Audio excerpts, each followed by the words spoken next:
What hasn't happened since February? So you nearly doubled since February. In July, 175 new customers. Yeah. In August, 142.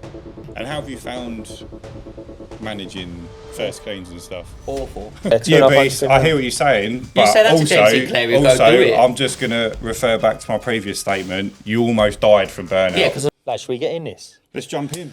Hello everyone and welcome back to another episode of the Uncleanables Podcast. We are joined here by James or Jim from PCS Exterior Cleaning. how we doing? And if any of the sharp-eyed viewers are out there, you know that James Just keep going, mate. visited us and actually had another episode.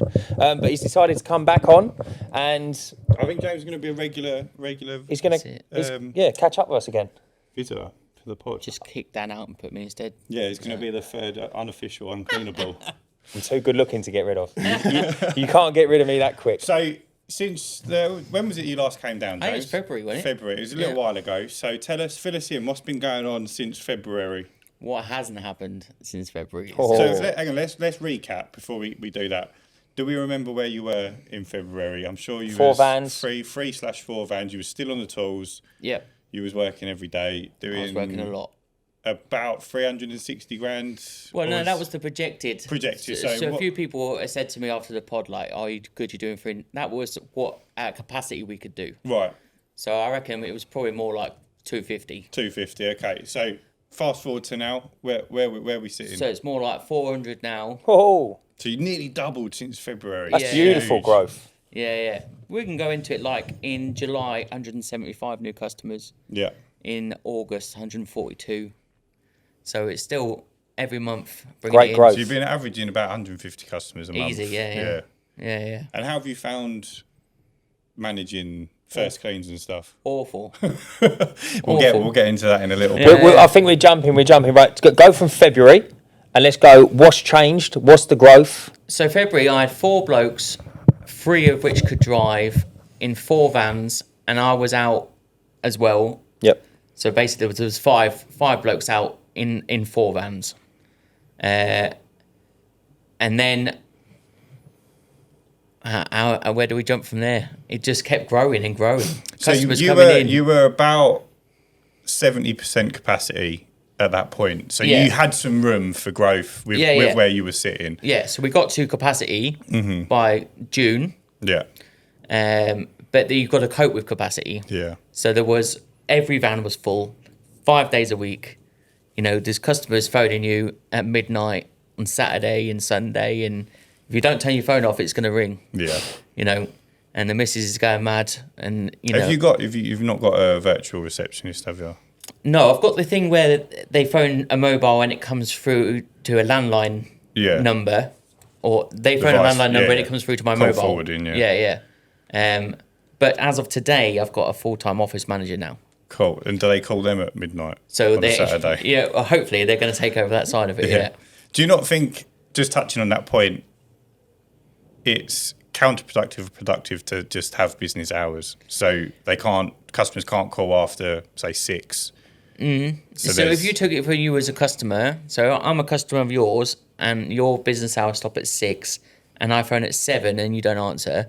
They can leave a message, can't they? Yeah, I'll just go somewhere else. Totally, I agree with that. For new sales, yeah, I appreciate that. Even But current sales, if you don't pick up the phone when I want you to pick up the phone. Yeah. So I don't think that's true. I think people Well, I expect tell you you- to have business hours and not be available 24/7. You're a window cleaner, not the gas board. True. Like, True. there's no emergency needed for. But- there's no emergency that constitutes a phone call at 9 o'clock But on a if I Saturday or 9 o'clock work on a Sunday. in a normal job in an office, I'm at work when your business times is open. So if I want to contact you, I'll contact you when I'm at home, which is outside your business hours. Yeah, well, they can send a text. They don't have to call you, do they? That's, No, I don't. it's the When I calls say that call, are- I mean it's everything. It's Facebook messages. It's contact, isn't it? It's a contact. But then when do you deal? Like, when do you have time to yourself? Well, I've got to learn that because I haven't experienced that yet. I think he learnt the hard way. Because I Yeah, think the more I because obviously it's only amplified at the level you're at. Yeah, but I yeah. still get, I'm getting the same calls and texts in the evenings and whatever, and I'll ping a reply back, no issue, because it's obviously on a much smaller scale. But I'm thinking forwards, and it's like, I don't want to be doing that. So you've got 2 new vans Yeah. coming. When those 2 new vans are working in full, and you're messaging, say, between about 80 customers a day for 4 vans, so you've got maybe 10 a day coming back to you, I'm on holiday, I'm ill, can't get the back gate, whatever. You got to deal with those 10 or not deal with those 10. So that's a daily occurrence of just 10. Then you got to deal with the people coming in, new work coming in. Yeah. And that could be, sometimes we're at 20 a day, new customers coming in. Good or bad, you still get the phone calls, you still get the text message, still get the Facebook coming in. Yeah, totally. When you say you was running at full occupancy, so they was what did busy that look like? 8 till 4 every day. And how many customers were they servicing? So they do about 20 a day each van. So one man in a van does 20 a day, roughly 8 till 4. You got to fill up and stuff like that before and go back. I like them to come all the way to the office in the morning. Everybody in the office in the morning. Everybody in the office in the after work. I like that because setup. it's a little bit of like community as well. Yeah, totally. Yeah, absolutely. There's and they nothing can have a worse than coffee if they feeling want, or like a beer you're or on your whatever, own. and have a chat if they want to have a chat with me, or the office manager will be there now. Can have a chat with her. So you're going to try and spend less time at work. It's the idea. So you came off the tools 1st of August. So you've been off a month. I've worked 4 days out of that month. So you really you've come off the tools. I've come off the tools. You've come off 4 the work days completely. 2 of them were covering, and 2 of them were a big job in Somerset that we did. But apart from that, I've had days where I've sat in the office from 7 till 7. What made you? Which is horrible. What made you? I mean, obviously, apart from the natural progression of getting the admin. Pardon me. That's a taking it down a peg. It's not an admin girl, is it? It's an office manager. Office manager. So apart from the natural progression of getting an office manager, at what point did you say? Did you get to a point where you say, I need one now, or when I hit this goal, I'm going to get one? Well, that was the idea. We're going to hit 500,000 and then get one. And then I experienced, no other word for it, like burnout, proper burnout. What did that look like? It's horrible. Just one day I couldn't do anything. Couldn't move, couldn't speak.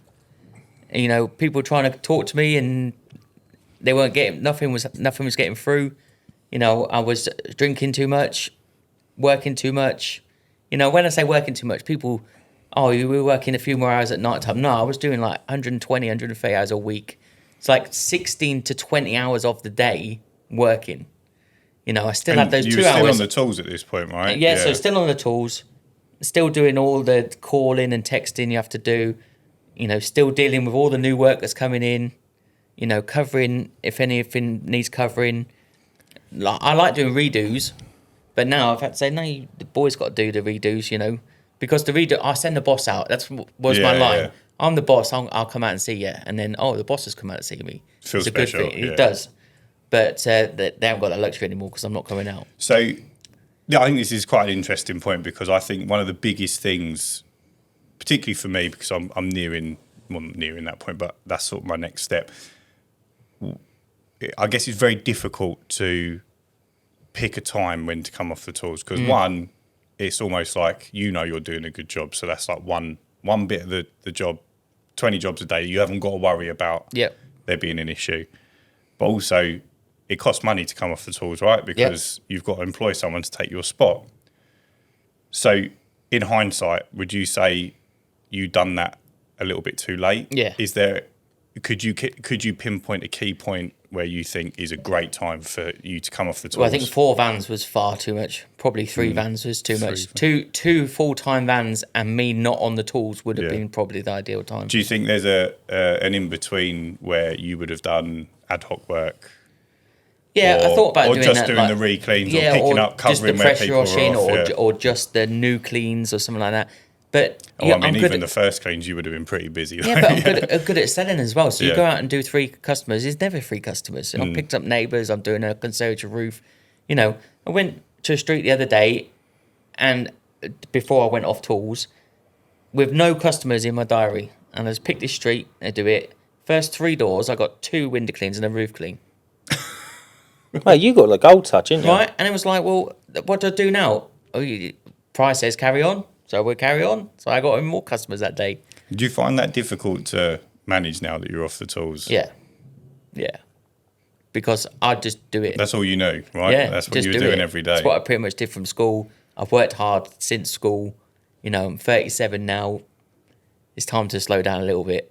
Yeah, well, I think you deserve it, first and foremost. Yeah, well done, mate. You've done well. But also, you say you've worked 4 days this month. Have you got a plan to sort of go back at a more structured... No, I don't want to clean windows ever again. No, I mean... So, ever. Sorry. Maybe I've got the wrong end of the stick here. So 4 days on the tools this month, is that what you're saying? Yes, yeah. So you've been in the office doing... Oh, no, I've done like 12-hour days in the office. Right. Sorry, I thought you meant you just sort of like... Yeah, been at the office at 10 o'clock at night. No, yeah. So I had 3 days off when I had my burnout period, seeing private doctors and all stuff like that. And they got me to give up booze, sort out my lifestyle a little bit, and try and work less. So we did it in stages. We went from 120 hours a week to 100 first week, and then it's come down 20 hours slowly, and we're maybe 70, 80 now. So are you saying never cleaning again? I don't want to clean the windows anymore. Yeah. And you're going to find that Prior difficult? says that's a £12 an hour job, and it's not a £12 an hour job, because I pay my boys a lot more than that. But yeah, mate, what a beautiful way of looking at it. You could get a £12 an hour person to do that job. Mate, he's got some gems, that geezer, isn't he? You know, it's clear. Yeah, it does make sense. But he's not paying his lads £12 an hour, which is 25 grand a year. He's not paying them that. It's the principle of it. Yeah, absolutely. But I think people don't understand. I think burnout in our industry, like, who's burning out? Why are you working too much? Just stop working. People say to you, why work? Just stop working. Just go home and be with your kid and with your wife. And you can't though. But how do you say no to basically money? Someone's throwing money at you, you say no. Also, when you've got the bills coming out, like I was saying to Dan earlier, I had $3.5 grand leave my account this morning. Yeah. And I felt physically sick. I knew it was coming. It's not like it was a shock. Yeah. But I just looked at my account and I was like, that's disgusting. And it don't go in that quick, does it? You panic. It don't go in that quick. You know it's coming out. You know it's there, but you're panicking. You're like, no, what do I do? Yeah. I got all mine going out on the last day of the month. Yeah. So I pay all the salary last day of the month, all my subcontracts last day of the month, rent for the unit, bill for the online people, getting me work, canvassers, everything goes out. And last month was 27 grand last month. Yeah, it's disgusting. In one day, Yeah. leave your account. If pressing a button and 27 grand leaves your account. I'm getting anxiety. Just do you know what though, mate? Well done, because you've worked hard enough to be able to do it. People were asking me last time, there ain't a lot left when you take 27 grand out in a month. You know, there's left. I'm not skint, but there's not loads. I'm not sitting pretty. Mate, you're Mr. T. What are you talking about, sitting pretty? But yeah, it's all fake, mate. Don't worry about that. No, I hear you. It's cash flow. I think is one of the biggest difficulties in any industry, but in our industry, I think the cost of it's not even necessarily the staff, but like you do online canvassing, right? So you're paying presumably 3x. I'm paying 2 cleans, which is really good at the moment. Yeah, very good. But still, you're having to front load the cost. Everything's front loaded. Yeah, and it becomes not cheap. Yeah. So imagine 100 jobs, at 20 quid a job. That's what, 4 grand a month you're paying. Well, yeah, one of the bills was 4 grand. Yeah. So then, like, just paying 4 grand for only 2 grand's worth of work is like expensive. Yeah. No matter which way you look at it. Yeah. Rolling back to your burnout, I wanted to touch, because we had a quick discussion before we came up here, the drinking. You're saying that you love a drink. I like a drink. Who doesn't like a drink? I like to drink too much. I want an alcoholic because I could give it up. Yeah. An alcoholic to me is someone who can't give up. Yeah. And like, well, they say a binge drinker, isn't it? Yeah. That's what they call you when you're not dependent, but you're drinking too much. Is that what they call it? I think so. It makes sense. I'd say I'm a binge drinker. I think that's fair to say. But a binge drinker to me is someone who's fallen about drunk. No. So you can drink if you drink every day. You're a binge drinker. Oh no! Hang on. You're an alcoholic. I'm interpreting that very differently. You're not dependent on alcohol. No, it's wrong. No, it's different. A binge drink is when you drink in excess. No. When you drink, there's multiple types of binging. So that's the one I'm putting my name down to. So you can drink not necessarily too much, but like say you drink 2 bottles of wine and you're fine, but you do that 3 times a week. Yeah, that's terrible. That's binge drinking. Would you not say that's alcoholic? No, because if you're not dependent on alcohol, I would say alcoholic it's is someone neither. who's dependent. Really? on I don't think it's alcohol. binge drinking or alcoholic. What, 2 bottles of wine? Three nights a week is not excessive. No, in yeah, any but it's way. the amount you're drinking. What? Someone my size, 2 bottles of wine is nothing. Yeah, but it's Mate, the amount it's of interesting you it's say the that. amount of units, isn't it? That's what they class, like what they Well, if you're going on that, describe is it. for 14? Is it 14 units for a man? something like that. And it's yeah. 2 units for a pint of beer, so you'll have 7 pints a week. You're not an alcoholic if you're drinking 7 pints a No, week. but I think you're an alcoholic is someone who's dependent on alcohol. I And agree. like you So say, I you never can't classed give it myself up. as an alcoholic. I never classed myself as a binge drinker. But at the time when I was dealing with all the stress and stuff, I was easily doing half a bottle of whiskey a night. Now, to How some many peop- units is half a bottle of whiskey? A lot. A lot, mate, More yeah. than Yeah, 14. it's more than 14. Mate, we'd be blackout, we'd be gone. But also, Million it- percent. I wouldn't do a that- shot of whiskey. I'd be blackout. that's the point, though. Like you're in shape blokes, right? And you no bellies and no excess fat and stuff like that. When you're a big bloke, you know, when I was doing my strongman days, I was 26 stone. You can put it away, can't you? 26 stone, I could drink 20 pints and it would be fine, right? Not many people can go and do that. You know, when we used to go out with like Jeff Capes and stuff like that, you know, Jeff Capes is Yeah, he's a world the- famous. the strong man. Yeah, lifter, isn't he? You know, 30 stone, big man. He died recently. You know, he could put it away because he was so big. But yeah, I don't know. But that stopped. did you The find- doctor said to me that, you know, one of the things to deal with this burnout is we give you this medication, you drink, you're going to be really ill. So once you've done that once and you're really ill, you don't do it again. Yeah. So, Did you think the drink was affecting your health? No.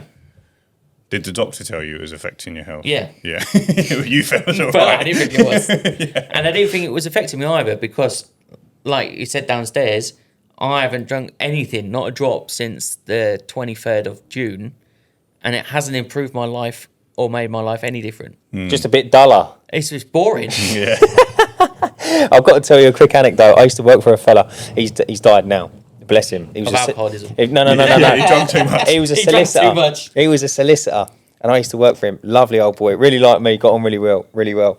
He smoked like a train, right? And he used to drink half a bottle of scotch a day, right? When he went home. Right up your street then. If But he you was- like a train. Honestly, he was like, he'd probably done that for 20 years. And like we was all talking, they're like, oh, he's got a health checkup. He needs to go for a checkup, yeah? Mate, he walks in there, walks out. The doctor says, yeah, clean bill of health, mate, you're Yeah. fine. Is he Irish? No, but he was just like old English, and he's just like, you know, them old school fellas. Yeah. It's like, how has he gone in there? And do you know what I mean? Bacon and egg sandwich every morning. Yeah, but he is dead. Good now, as gold. so- Oh, mate, yeah, but he died at a ripe old age. He done well. But yeah, funny. It affects people differently. I know. Well, my nan, she's a horrific drinker, and she worked in a cigarette. She didn't smoke, but she worked in a cigarette factory. Yeah. So you can imagine the toll that it's taken your health, mate. She's like unkillable. Like, Made of she's just asbestos. never going to die. Yeah, unbelievable, isn't it? Like, it's just mental. Like, she's got dementia now, bless her, and she's in a home, but there's like no other health defects. It's mental, isn't it? It's just like her brain's dying, but her body's like good as gold. It is crazy. Good for another 50 years. Yeah. But I think it does affect people differently, and like you say, if your tolerance is there, See, it wasn't affecting anything else either. Like, it didn't affect my family life, wasn't affecting my daughter, wasn't affecting work. no. You know, so it actually didn't make a lot of impact on me.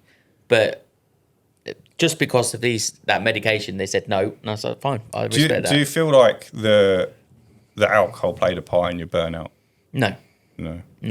What do you reckon it was, apart from working too much? It was just literally that. He sat me down in this private office and he just said, how many hours you working?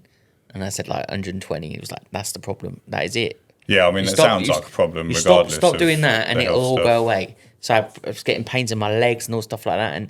And slowly, I'm still doing a lot of hours, but slowly it's getting better. Everything's getting better. Yeah. Just a strange question. How was your diet in all of this? Was you not hungry? I'm a 20 stone now, so it's not the greatest diet in the world, but... But are you finding when you work them hours, are you grabbing fast food or you're you not just eating or... No, you're not eating, and then when you do eat, you're eating the wrong stuff because Yeah. it's either late at night or it's grabbing it from a convenience, petrol innit? station or Yeah. McDonald's or whatever, you know. But, you know, some people have just got the constitution for it. You two might have... You said in the previous ones you struggled to put on weight. I'd love to be you. When I was younger, I'll tell you, yeah. I could put on weight for you. Not so much You now, can have some though. of my weight if you want. Since I turned like 28, it was a lot easier to put on weight. But when I was younger, yeah, I really struggled. because all that booze is empty calories. Yeah. In whiskey, it's not so bad, but if you were doing that in beer, or wine, or wine, mega loads of calories. Yeah, absolutely. So where we're at today, you're feeling a lot better. Yeah. You're managing. Are we still adding a similar amount of customers? Are we still growing? So we did 175 in July and 142 in August. So it's going quick. I know it's only the 1st of September, but have you got a goal for September? Yeah. No, keep around that figure, so 150 average. And that's quite manageable for the team. When do you reckon you'll be looking at adding van 6? I'm assuming. No, because I went down. So I went down to 4 vans, 4 blokes. Right. Because one of them didn't drive. Yeah. So we got four vans, 4 blokes is where we're at. To the next van, I'd have to make another hire as well. So you've got to say that again. Sorry, Jim. You've got to make another hire. Oh, well, as in hire another bloke. Yeah. So you were 5 vans. You were 4 vans, 5 blokes. Yeah. So and you then lost the bloke. Lost the bloke who didn't drive. So presumably that person's now at more capacity because there was 2 people doing the work. So you got to be quite close to adding the 5th van, right? Yeah, I could do it now easily. Yeah. It's just the expense of it. I think it's soon. This year. You reckon definitely. this year? Yeah. You're going to try and hold out over winter. Well, I made the prediction that I wanted to turn over $1 million by the end of 26. Mate, that's some growth. Well, you've doubled this year. On the growth we're doing now, it's not that bad. Can I just quickly touch on what you said there? You said you're at four men, 4 vans, right? And they're averaging 20 jobs a day. And you said you can hire the 5th and get the 5th van, but you're not at the minute. Yeah. If I was to give you the 5th employee tomorrow and the 5th van tomorrow, what sort of workload would he take? Would he take the workload off other people? No, or would they just go and fill that van? You would just fill that van from scratch? Yeah. Right. So how long would you reckon it take you to fill that van? A couple of weeks. 2 or 3 weeks. 150 customers a month is going some, isn't it? But how many customers would you need to fill the van? If that was my goal, I didn't have to do anything else. You just had to fill that van. A couple of weeks, I could fill that van. Do you reckon? So you reckon what? Because you think it's only 20 customers a day, so 100 customers a week. You only need 400 customers a month. Yeah, I could do that. If that was my sole thing to do. You want 4 and 8 weeks? I was going to say, 4 and 8. So it'd be 400 4 weekly customers. So there's an interesting question. Do you find that more people are going 4 or 8 weekly? I still a lot 4. Really? I'd say more like 80% 4. I worked out mine the other day, and the exact number escapes me, but it was about 70% 8, Oh, really? 30% 4 on new sign-ups. Yeah. Do you think that's because you got higher prices? I think it's because I'm letting the customer decide. Okay. I'm not selling them. So I'm assuming when you're canvassing on the doors, you're promoting the four weekly, and that's what they're signing up for. I call it monthly, but they get 13 cleans a year. So so when we're doing it, because all mine's completely hands off, automated, so it gives them 2 options. See, that's what I want to be. It's just more people taking the 8 weekly option, which is priced better than. Obviously, we make more money off of a 4 weekly customer yearly. But, the profit margins are better on an 8 weekly, but you need more customers to fill a van. So there's the chap that I get on well with in Peterborough that's about 3/4 of my size of company, and he has nearly all 8 weekly because he pushes 8 weekly, and his prices are higher than mine. So his profit margins presumably would be slightly better, but it does take takes twice as long to fill a van. Yeah. No, I think that's the trade-off. And I know we were talking about this earlier, that like number of customers is like a vanity I figure. think it definitely, yeah. So we'll go in. Should we go into the argument of what's best for 4, 8, 6, Mate, 12? we're chatting, aren't we? So, Chuck it out there. I know it's like a rabbit hole, isn't it? We'll be doing an hour's worth of talking on it. So this is what they want, though, isn't it? This is what they want. My thought process on the best frequency has got nothing to do with the frequencies. It's got everything to do with how much money you can get out of a customer yearly. And I think you want as much money out of a customer yearly as possible.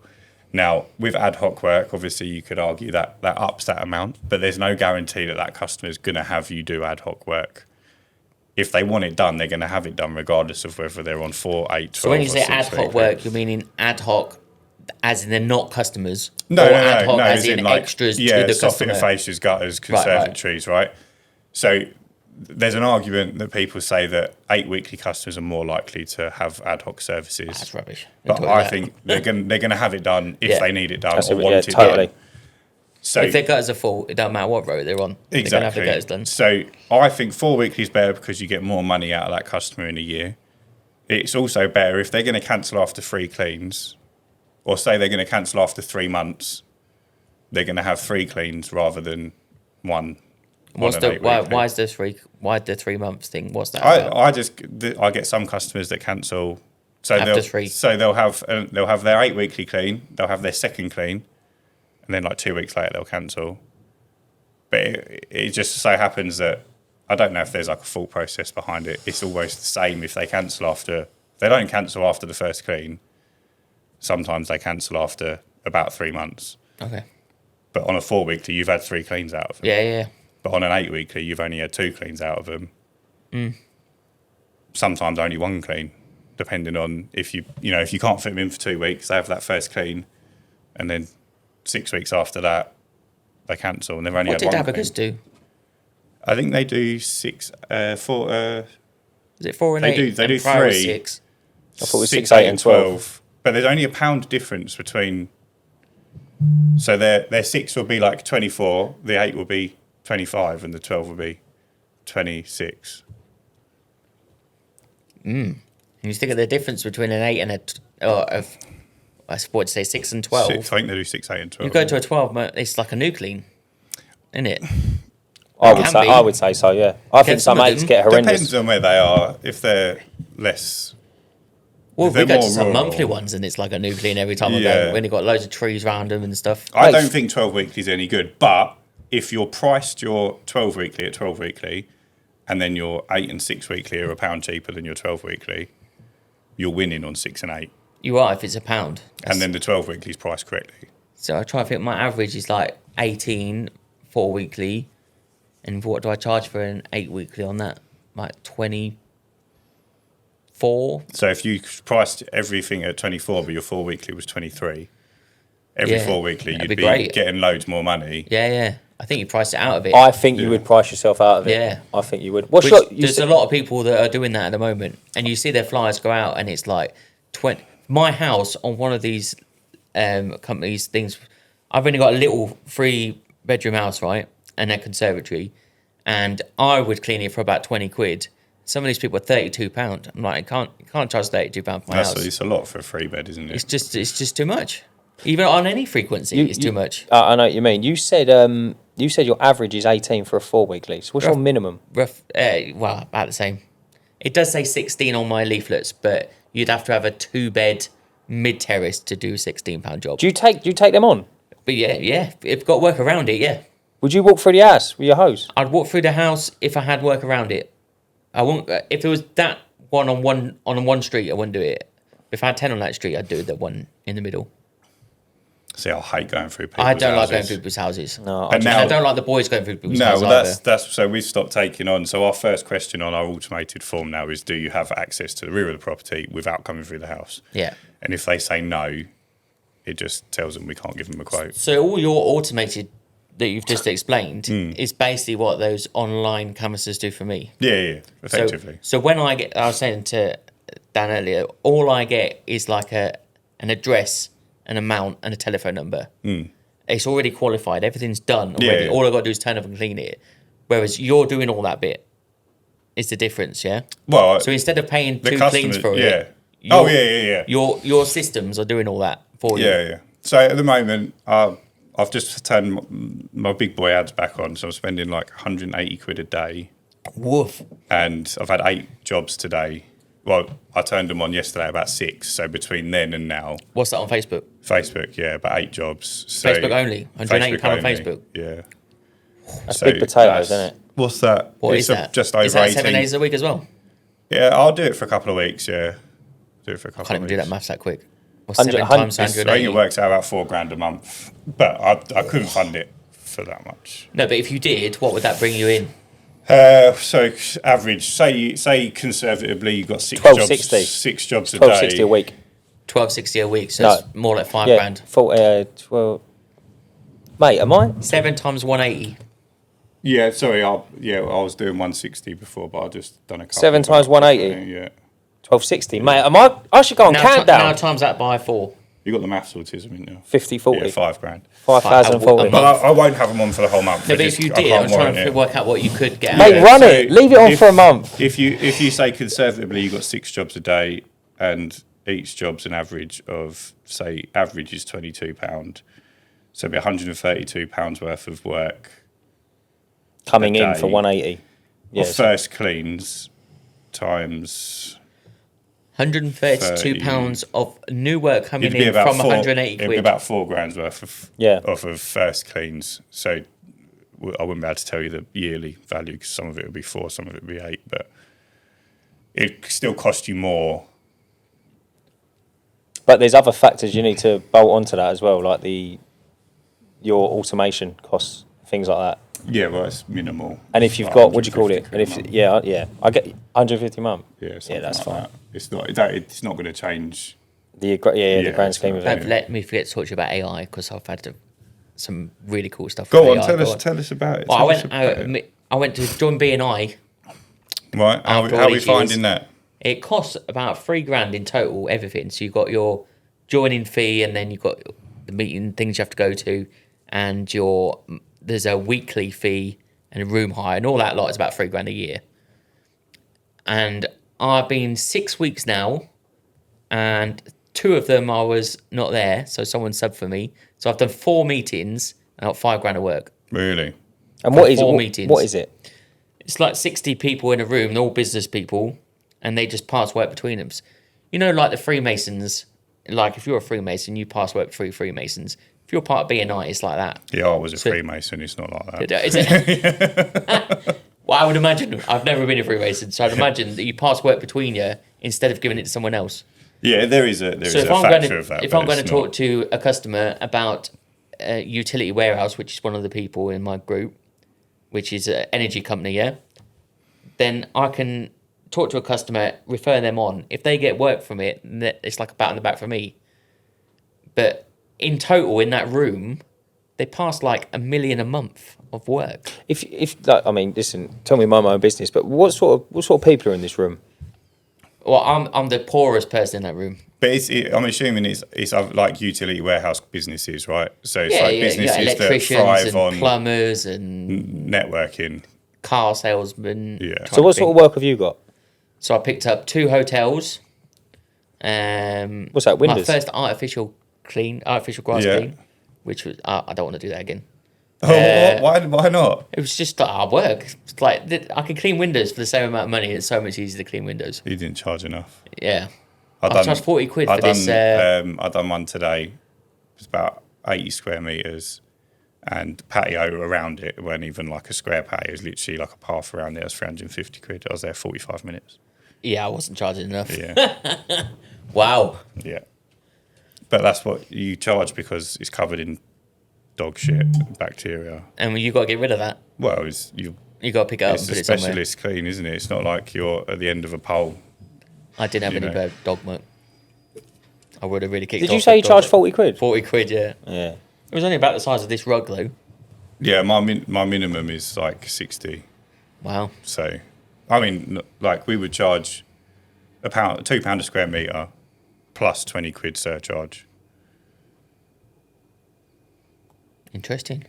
And I still think that's cheap. It's much smaller windows, isn't it? Yeah, but again, it's the same as pressure washing. Pressure washing is more the windows, but it's like filling a diary with pressure washing is like fucking difficult. So we do the grass cleaning now as just an add-on to window cleaning. So we'll try and sell it to a customer as a quarterly clean. Right. So we'll charge them, similar to windows, we'll charge them an inflated amount for the first clean in case they then cancel because you're dealing with horrible stuff. And generally, they've left it too long. They might have weeds growing out, so you're there longer anyway. And then we'll give them a lower price for if they have it done quarterly.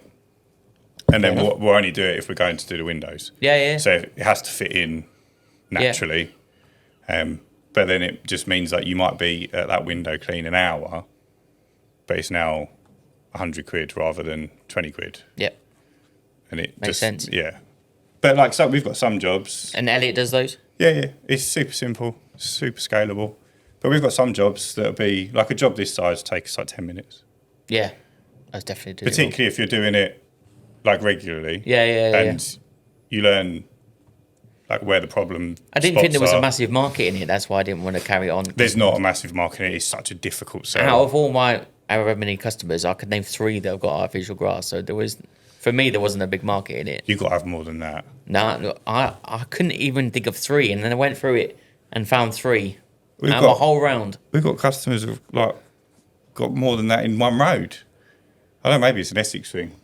There is an awful lot of artificial grass here, to be honest. There's definitely not in where I'm from. Is it not? No. A lot of the new build places, they love it. They in get new such builds. a small bit of grass. It's like pointless buying a lawnmower. So you might as well they just swap it out for artificial. So a lot of our work's on the new build estates. Cool. And they just move in and they just whack artificial in. It's much easier. And I guess in Essex, lots more people have got like little dogs and stuff that are just shit everywhere. But it's a good add-on service. I don't know if there's a company around here who they were just doing artificial grass cleaning, and by the looks of his social media, he was doing quite well. But he's recently branched out to pressure washing and window cleaning, so kind of been doing that well. I think it's hard to offer one service. Definitely. What was the Really first service you offered? Windows. Yeah? Just windows. And anything added on around it? Yeah. Did you start with windows, conservatories, gutters, soffits and fascias, or was it just windows? About a year we just did windows on ladders, and then I was like, no. I think a lot of people do that. Yeah. They literally just... So when I started, I mean, I had the advantage of that my father-in-law was a window cleaner, so I got a lot of information from my wife's side of the family, but we were gutters, soffits and fascias, well, not so much gutters, I had to buy the equipment, but windows, soffits and fascias, conservatories from day one. But you think now we got hot water, gutter vacs. 20 years ago, there was no gutter vacs 20 years ago. We had to go up a ladder, you know. And also as well, like the job is window cleaner. Yeah. It's not you're a gutter cleaner that offers windows. So which is it's why just I think people natural, isn't like it? But really gutter cleaning do quite well. Plenty of gutter companies that do incredibly well. Gav smashes it, yeah. Friend of the pod, he's absolutely killing it, just doing gutters. Yeah. So I think he cleans, repairs, replaces. I right? think he's hit the nail on the head. I think totally. says it in with the the name. name, everything's just so perfect with it. Yeah. Do you know what I mean? But I think there are riches in niches, as they say. Oh, it's James Sinclair quote, that is. I don't think it's an original James Sinclair quote. Probably not. No, it's not even in proper English. Who's this James It's in Sinclair I keep American. hearing about? Is he like proper famous or something? Yeah. No, he's not proper famous, but he owns a lot of businesses. If I'm around not here. listening to him, I'm listening to you too. Or So Red we're Clean's like a new one. almost on par with James Sinclair, which is nice. He's got 100,000 What do you mean? monthly listens. You don't talk about him. You got a poster of him in your office. No, With all lipstick over it. That's on the roof of my bed. I go to sleep looking at him. He was in the downstairs toilet, I saw it. I see him the other day. Who? James Sinclair. Did you? Yeah. Did you? What, like, He's what? just No, bought I'm too scared to go and talk to him. Oh, mate, you should have said. I'd be all over that, mate. I'd be straight up there in his Hey, you face. just go down South End Seafront, he'll be there. He's just bought a childcare place in Peterborough. Has he? Yeah. He's got quite a few around the 24, country. Do you know what? apparently. I did watch the episode he talked about his soft play, and I tell you what a story. Do you know what I mean? And he said so we put a calf in it, Yeah. and it just makes so much sense. And listening to it is so simple, and it's But, so what he does, obviously on a much bigger scale, is effectively a window cleaner adding on gutters, Yeah. connies, soffits and fascias. mate, should we reach out and get him on the pod? We're basically the same person. James, if you're watching, mate, we got a space. We With said your that name about on. Lee Pryor and he came on, didn't he? Mate, we'll get him on. Exactly. You just reminded me I need to drop Lee a little email. Coming up for a year. Anyway. Spoke to Abacus Has is it been a coming back year? on. We done the road trip in, I'm sure it was about February actually. Is it February? Last year? Mate, was it last year we done that? It was last year, yeah. Yeah. It was just before I came on. So we're February. Yeah, January, February, something. Do you know what I love that was watching? this year, but like I love watching back your episode. We was Yeah. in the little unit, weren't we? Yep. And it was just, it was cool, mate. It was cool. It's good to see the growth. And I was freezing cold as well. And I was like, is it going to come across on camera? That I was like, I know it's like summer now, but like it is quite nice and warm in here, and we've got gas central heating, so there'll be no more cold. nah, this is bucker, mate. When you come back, when you come back in a few months for another episode. But you are paying for it, ain't you? A lot, you know. This ain't free. All this layout. The first rent came out today. Yeah, it's all Ryan. It's all downhill from here. It's all Ryan. I'll pay for a little bit of space. It's not. No, you're gonna get your invoice. Yeah, that's what I mean. Yeah. At the end of the day, try not to vomit. You got to pay immediately as well. Yeah. No waiting. No 90 days. 30 days. No. So we'll be all right. It's just like I was saying to you at the beginning of the pod. I feel like we're still in the moving in stage. Yeah. It's like we haven't really settled in, I don't think. And well, we are, aren't we? We are settled in now, but like we're still like recouping from the initial costs of moving in. Does Elliot come here every day? Pretty much. Yeah, pretty much. Like he's just obviously he's got to fill up, isn't he? He's got to fill up. So we've got the water now. Like. It's nice for him to come here because he can help himself to drinks in the fridge, keep that stocked up for him. I'll be like, quid, mate. Yeah. Another quid. He took 3 on the way out. That's 3 quid. Yeah, if it keeps him happy, it keeps him happy. Definitely, you know. And I've got beers and all sorts in my fridge for him. Yeah, so I think I really like what you were saying about getting the staff together and starting the day. Not necessarily starting the day together, because I think. Well, you're going to find it more. And what you're going to do with these next 2 vans is we're planning to fill them now. Yeah, well, that's the idea. Yeah, I just want to I at least want to get one of them filled as quickly as possible. When they're going out? Well, I'm using one of them, so obviously I'm not coming off the tools just yet. But I am planning on doing all the first cleans. And it's not a million miles away for you either. No. We were talking about it down there. Yeah. So what you did when I talked to you down there was you told me how much money you was regular. And that doesn't matter. It doesn't matter how much you're doing now. It matters how much you can do. So what can you do? If we spoke in what we can do, so when I originally came on, I said 360 was what the vans can do. At the time, I wasn't doing that, and now we're doing more than that. So it's what you can do. Yeah, with the same amount of vans as well. So in one van, you could do 100 grand, could you? In one van? Yeah, I think so. Yeah. So why would you do that? Get 2 vans and get 250 each, and then you can just keep going and keep going and keep going. But that, like, you've reached a point now where you're starting to see... not like the job anymore. The difficulty... the difficulty of doing the admin and all that stuff as well as... Let me expand on that. So for the sake of the listener, so I'm at 154 customers. So my round is about 25k. My ad hoc... A year. 25k a year, that's what the round's worth. My ad hoc is sitting around about the same. So since April. I only started it since April when I got You'll squeezed get that early on, though. So, it's looking quite good. Obviously, the growth's good. You know what I mean? Already, like, I've been going since April and I've hit minimum wage, the round, effectively, which is obviously good. It's keeping going. I'm noticing now the rounds are improving. The rounds are getting bigger, etc. But I'm so time poor, mate.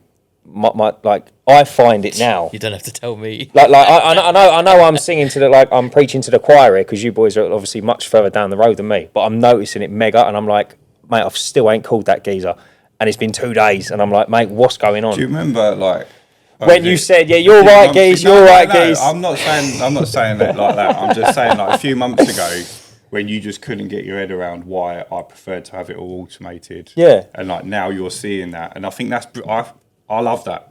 Yeah. Not because you're struggling. Yeah. But because it means you're growing. Yeah, totally. But in my defence, I still don't like the automation, right? And I don't have anything automated. And I'll tell you why. Is because I think you're the same as me. If I put a customer in front of you, you'll close them. Yeah. It's that interaction. It's like I'm not getting my windows cleaned by anyone. It's Jim from PCS. Yep. Do you see what I mean? Yep. And that's why I like. I totally agree with you, but you nearly died from burnout, and you ain't got no time. No, I'm sitting here no. Yeah, but the idea of the podcast is that people have got to learn from it. So they've got to learn the difference between the 3 of us. But no, you're right. But yeah, you made a lot of sense. If I had, in an ideal world, I would call all the leads because you're right. You will close more of them. Yeah. Absolutely. Well, not the ones I've been getting recently. No, I don't even answer the phone. As a percentage, you'll close a hell of a lot more talking to someone. And I think, like, I get people that and you see it, right? So it's like a 4-stage booking process. It sends them their quote automatically. They then press they want to book. It asks them their chosen frequency, their first line of the address, and the postcode. They get to the chosen frequency and they clock on that it's not person talking to them because it's replying too quickly, and they stop replying. And then I have to go in and say, hi, whoever. All we need to complete the booking is like your address. That's interesting. I you just say noticed that. you got through to it, and then they send me the address. And what happens when you, like, the place outside of Peterborough called Stamford we clean? I did one the other day, and it was a 4-bed detached house. Now on my prices, it was like 30 quid or something for the clean. I got there, and it was massive. So we've got an option for large or unusual.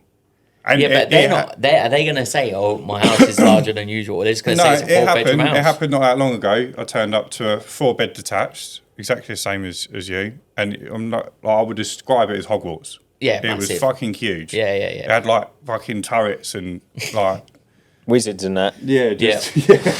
There was a dragon perched on the side, and what in that situation now. Maybe I'm a little bit soft, but I cleaned it at the price I quoted her. But then I said to her, going forward, and it was like 32 quid. Yeah. Or 36 quid. And what did it end up as? 80. But that was cheap. Yeah, because I was like, so in my head, I was like, I want to retain this customer because it's already took me like an hour and 15 minutes to clean this gaff. Yeah. It was rotten. I was like, I've done the hard work. Like, I want to retain her. So if I go in at the price I would charge for a larger unusual with like 39 windows, it was massive. It worked out like £97.50 or something like that. I was like, I would say no just out of principle, going up from 30 to 100 quid. So I went in at 80 hoping that she sort of goes, well, seems fair, 39 windows, reasonable, every 8 weeks. And she hasn't cancelled yet. But no doubt she'll get the reminder text the day before. How many cleans have you done? Just one. But no doubt she'll get the reminder text when the she day comes before. Next time it's 80 quid. Yeah, and she'll be like, no, we don't want you. Yeah. But it is what it is. You've got to play the game, ain't you? And that doesn't happen a lot. That's maybe happened... Do you know what? I would say you ain't going to lose her. That's the only one that I've upped the price on. I would say you ain't going to lose her. There's been a couple that have been like questionable where the house is pretty big, but actually they haven't got that many windows. So I've sort of let it slide. So we've got one 35 quid every 8 weeks, and it probably should be 50 quid. Yeah. But they're a really nice couple. He's like, we're in America 6 months of the year, so we're not going to be here. We just want to keep it looking nice. Yeah. They're all like, he was a chippy, so all Mate, the windows are handmade. would you be honest? Or would you just do it before they got there? I'm beyond honest. Would you? Do you know what I mean? Yeah, I'd be like, when do you fight back and just do it the night before? Yeah, mate, I've done it every month. It's like it's like got 2 extensions. Like it's big. It's a big property, but there's like maybe 25 windows. So I'm like you're a good customer. You're not going to be there half the year. It's easy access. Then the next one is you got to teach Elliot and the next employees how to do that. Because Elliot's going to turn up at something that's going to be like that. And he's going to go, well, Ryan said it's 30 quid, so I'm going to clean it for 30 quid. And I'm going to be an hour for 30 quid. No, he's very good. Like, but he'll go to me, but this ain't a 35 quid The next clean. guy might not. No, that's true. But then, like, you win some, you lose some. Yeah, I've got trackers on the vans. If I spend an hour at a property and I've charged 35 quid, I might go, I need to have a look at that. Yeah. And I think that's my job, right? It's my job to keep on top of. It's not their job to go, I don't think this is priced properly. To be fair, all of my lads will phone me up and just say, look, this is massive, James. It's priced wrong. Do you pay your lads any sort of commission? We started now, so you get a tenner for every customer they pick up. Do you pay? What I mean is, do you pay on a percentage of what they earn in a day? No. Because that was the only, I think, plus side. We don't do that, but the only plus side to that model is that if they feel like they're doing too much work for the money and it's going to slow them down in the day, they'll bring it up. But on a model like that, the problem I had with the model is that, for example, the other day I had this school that's £400 plus VAT, right? And it takes about 6 hours to do. And they were in there, the governors were in there while we were cleaning, and I knew they were going to be there. So I put 2 men on it, right? And they still took 6 hours to do it, which means I've lost money, right? How does that work? Because they were doing it, they would like take Doing their it time, properly. properly, Yeah, right? yeah. If they were on a commission thing, they've only earned £240 each. Yeah. So they get no commission, would they? They wouldn't even hit their daily target of what they're supposed to hit. No. So it doesn't fit into the way I'll clean windows, I think. No, but really. I think the idea is The other guy in Peterborough is they nearly want to as big as finish me. that job Yeah, and then go he and do does- another he does 2 on hours commission. of cleaning. Yeah, and you can earn really good money on that as Yeah. well. And it makes them want to do more because Yeah. they get paid more.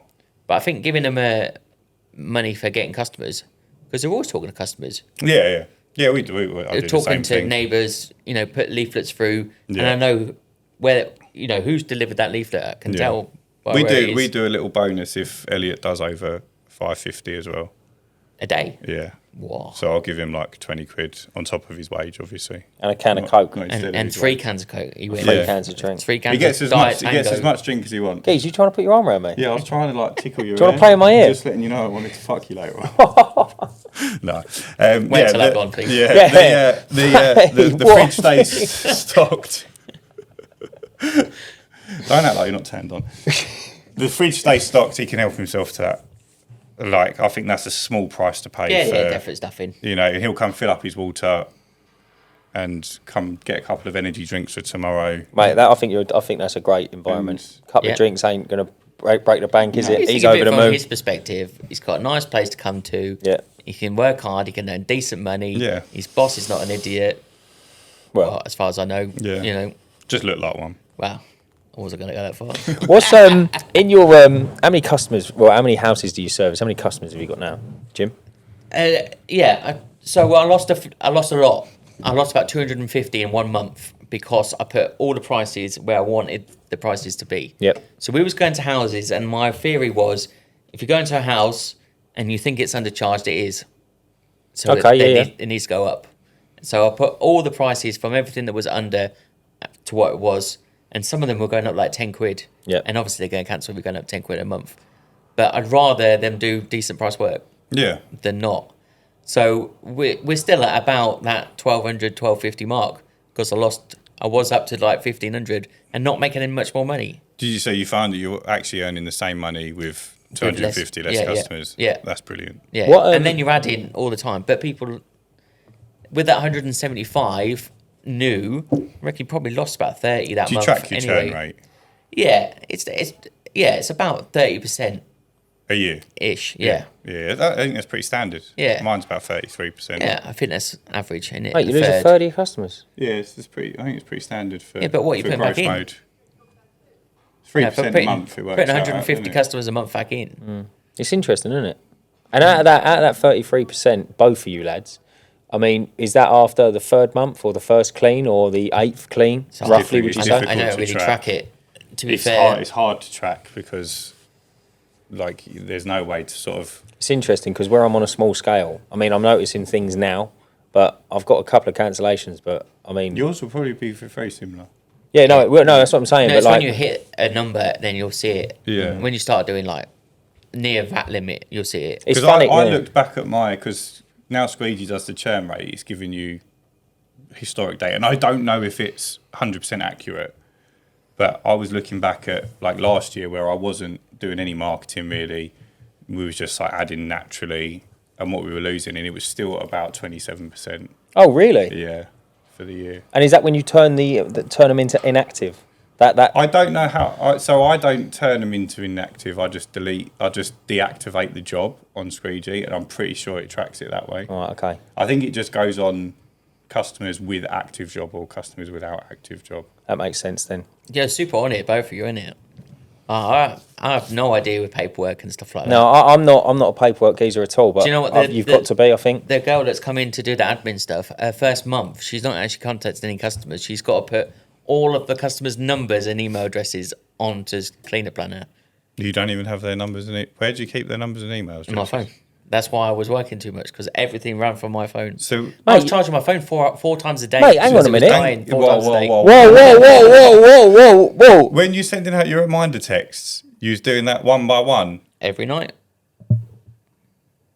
Jim, when you said to us the other day, how are you getting away with doing 15 minutes of admin after work? There's your answer. Yeah. But... Dude, do you know how impressive it is? You're sending 80 texts out a day. But the return I get from those 80 texts, you wouldn't be getting that on an automated system. Why not? Because I'm adding in... I'm sending the all same your text. gutters look like they were doing last time. You ain't sending that out. I send a text that says, if you want any of our other... Every text message... but you're not pushing it. You're just saying, we do this. Yeah. I'm actively pushing to every single customer. He's saying, Brenda, your gutters are rotten. But done. you're not seeing every job. I'm not saying Brenda because I don't know their names. I'm saying number 44. You at 42, your gutters are full, or your patio looks dodgy, or wherever it is. This is an extra service we can do. Or we're doing mix down the road at 41. Can we do yours when we're in the area? So there are 80 customers. It's not 80 customers. It's more like 70 customers because you're adding on all the extras every day. Yeah, I still think that's wild. Mate, no wonder you burnt out. Yeah, I get what you're saying, but is the additional work worth the burnout and the time you're spending? Which is why her job is to make it like yours. Yeah. Mate, what do you mean? You turn over $500,000, mate. Of course it works. It must work. Is it worth it? Is it worth it? Right, sorry. Like, you might send out 70 texts individually. It's taking him, what was you saying, like 2 to 3 hours a night? 2 hours a night. I done on Sunday, Sunday for today, 2 hours. And realistically, what you're getting, like 2 or 3 ad hoc jobs, it's not, you're not going to... 3 gutters and a roof, concierge roof. Is it worth what you went through? Hold on. And the amount of time. I don't know, mate. 3 gutters. Yeah, 3 gutters and a connie roof. Mate, so that's 120. That's £360 in gutters and £160 in roofs. That's for over £500 of add-ons from 2 hours work. But I hear what you're saying. But you say that to James Sinclair, he'll go do it. I'm just going to refer back to my previous statement. You almost died from burnout. Yeah, because I was doing too much. Yeah. Like, maybe... There is a happy medium. Yeah. Like, somewhere in the middle. That's what I'm saying. Like, is it worth the extra 2 hours every day? Yeah, if I was only doing the 2 hours, it would be fine. But I was doing 2 hours on top of a 14-hour day or 16-hour day or whatever it is. Like, I appreciate the growth for the money, but I always trying to think about the balance. Yeah, and that's why it didn't work, because I went too far. That's what my old man would call it. And do you think you were getting those jobs every day? There's add-on every day, Yeah. So I've got to somehow, which is questions I should be asking you and other people that are doing it, is somehow you've got to get that into an automated system. But you don't visit every job because you've got staff. So which was going to be my next thing to say, because now we're doing specialist work as well. So we're going to like London and Kent. No, but when you're sending out these individual text messages, were you saying to the blokes, if you notice anything, can you just send me like a sit rep and say... Well, no, because they should be picking it up because they get commission off it. Number 41 needs their gutters done. And then you were putting that in the text, the reminder text next time. Like, was there a process around it? The process was that I knew every one of my customers, which is the How do you know the ones that you're not doing? Because I've spoken to them. I might not clean it, but I've spoken to them. Or texted them, but then emailed them. They've told you that the gutters need doing. How do I know people who don't clean? Or was it just the ones that you clean that you were then saying? No, I do it for everybody. Were you just making it up? Yeah, probably. Yeah. When you say they get a commission, do they get a commission on a customer and an ad hoc job? They get a tenner on every customer they pick up, and 10% of any ad hoc work. Mate, that's great. That's so you go and get 2 gutters and a couple of windows a day. You can add good money to your day. Mate, even if another 50 quid a day when you're employed is great money. Great. I would have stayed behind another couple of hours for 50 quid, wouldn't you? Definitely. That's worth great. it. Worth it. Mate, £25 an hour when you're employed is good. This woman's got it all into Squeegee. So it's got all the Go Cardless email addresses. So I was doing all that as well. Manually. James. I can't believe how much time you're going to save. So I was, even in this last month in August, I was sitting in my office for 12 hours This is blowing my mind, James.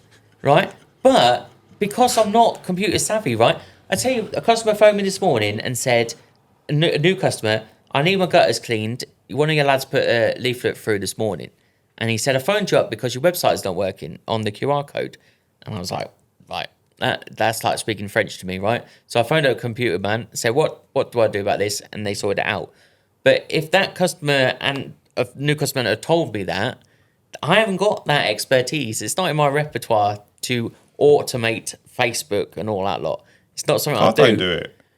But you've put the process in place to do it. Yeah, I'll pay someone to do it. Right. Well, that's what I'm doing now. Yeah. Now. Yeah.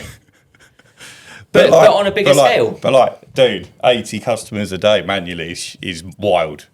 Yeah. Like, I don't think I could do, like, we do like between 20 and 40 jobs a day, depending on how busy we are. So when Squeegee text them, yeah, because it don't call anybody, is it? No, I don't want to call anyone. I don't want to speak to anyone on the phone.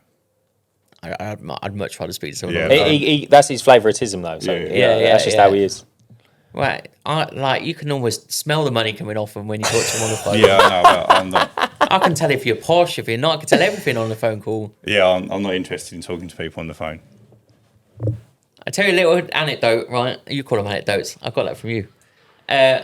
We went and cleaned a customer in Kent, right? And I live 2.5 hours away from Kent. It's flat in Kent. Multi-million-pound flat. Where was it? Balcony. It was in Sevenoaks. Oh, Sevenoaks, beautiful place. Nice area. Big old balcony around the outside of it. And the assistant to the people who were in the flat met me outside. And she was like, right, we're going to let you in. I want you to clean all the outside windows, all the inside windows. No problem. I start cracking on. And she comes out to me and she goes, the owners are coming back. Can you go to lunch or something? I was like, why do you want me to go to lunch? She was like, oh, they don't want to meet you. I was like, yeah, but I want to meet them. And he was like, don't worry, you'll be fine. Just get them to come in and I'll be cleaning away. And they come in, this couple, quite posh couple.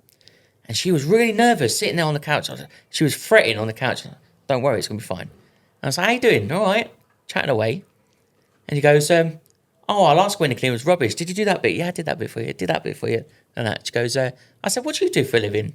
She goes, we own 3rd floor, 6th floor, and 23rd floor of the Shard. That's right? Incredible. And I thought, that's why I'm talking to that customer. Yeah, big potatoes. And I said, it's done by drone, isn't it? And she goes, yeah, it's done by drone. She said, but no one cleans the inside windows. I said, but Shard's been up like 20 years. No one's cleaned the inside windows. Not as far as I'm concerned. Can I come and quote for the inside windows? She goes, yeah. Right? If I'd have been the person who went to lunch and didn't talk to those people, I wouldn't have got a contract to clean the inside of the Shard. All right, yeah. Wait, did you win that? Yeah. Mate, We haven't not happened yet, but it's mine. Well done, mate. Well done. And you think, also, what's interesting is, I said to them, look, we're obviously trying to expand the business. I said this to the people, not the PA, the actual owners. We're trying to expand the business. We're doing more work in this area. I said, how hard would it be to get me in touch with the people that are in charge of cleaning the outside? And she said, well, you could reach my outside of my first 2 offices from the outside, couldn't you? And I got my pole, when I went to go and quote it, I got my pole out and I could reach to the 6th floor of the Shard. Mate, you could literally do the first 6 floors. Right. And she goes to me, yeah, but you can't do that, can you? Because then you're putting water all over the first 5. The first 5. And she goes, yeah, but I own one of those. And she's talking in her head like that. And she says, oh, don't worry, just do it. I'll pay for the other 5 floors. No. Mate, you what? Beautiful. I said like that. I said, you what? She goes, yeah, I'll pay for the other 5 floors. And I said, well, better than that, why don't you give me the contact for the people who deal with it all, and I'll have a conversation with them. So next week I got a conversation. Is it an outside company or they do it? We literally spoke about this on the pod that we recorded. That comes out Saturday. They got their own cradle, didn't they? I thought no, it's done by drone. Because isn't it? By the time they finish cleaning the outside, they've got to start again. No? That's I think Buckingham Palace was like that. So I can't remember if it was. I thought the Shard had its own cradle, as in like it's built into the building and the cradle comes out. They told me drone, and in fact, when we went to the show expo, the people who did the the drone is thing, there. Were the people who clean the Shard. Oh really? Yeah, we see that That's drone. the people I've got the meeting with. Yeah. Mate, good on you. Well done, Well, man. Hopefully. Fingers But crossed. that- But listen, you're there, aren't That's you? massive. Just What are you playing- charging to clean this yard? That's massive. Just playing devil's advocate here. What are you hoping to get out of them? Like, what are you going to bring to the table just that like to they know can't what- do without you? Well, you tell me what a contract is, and I'll take 10% off and get the job.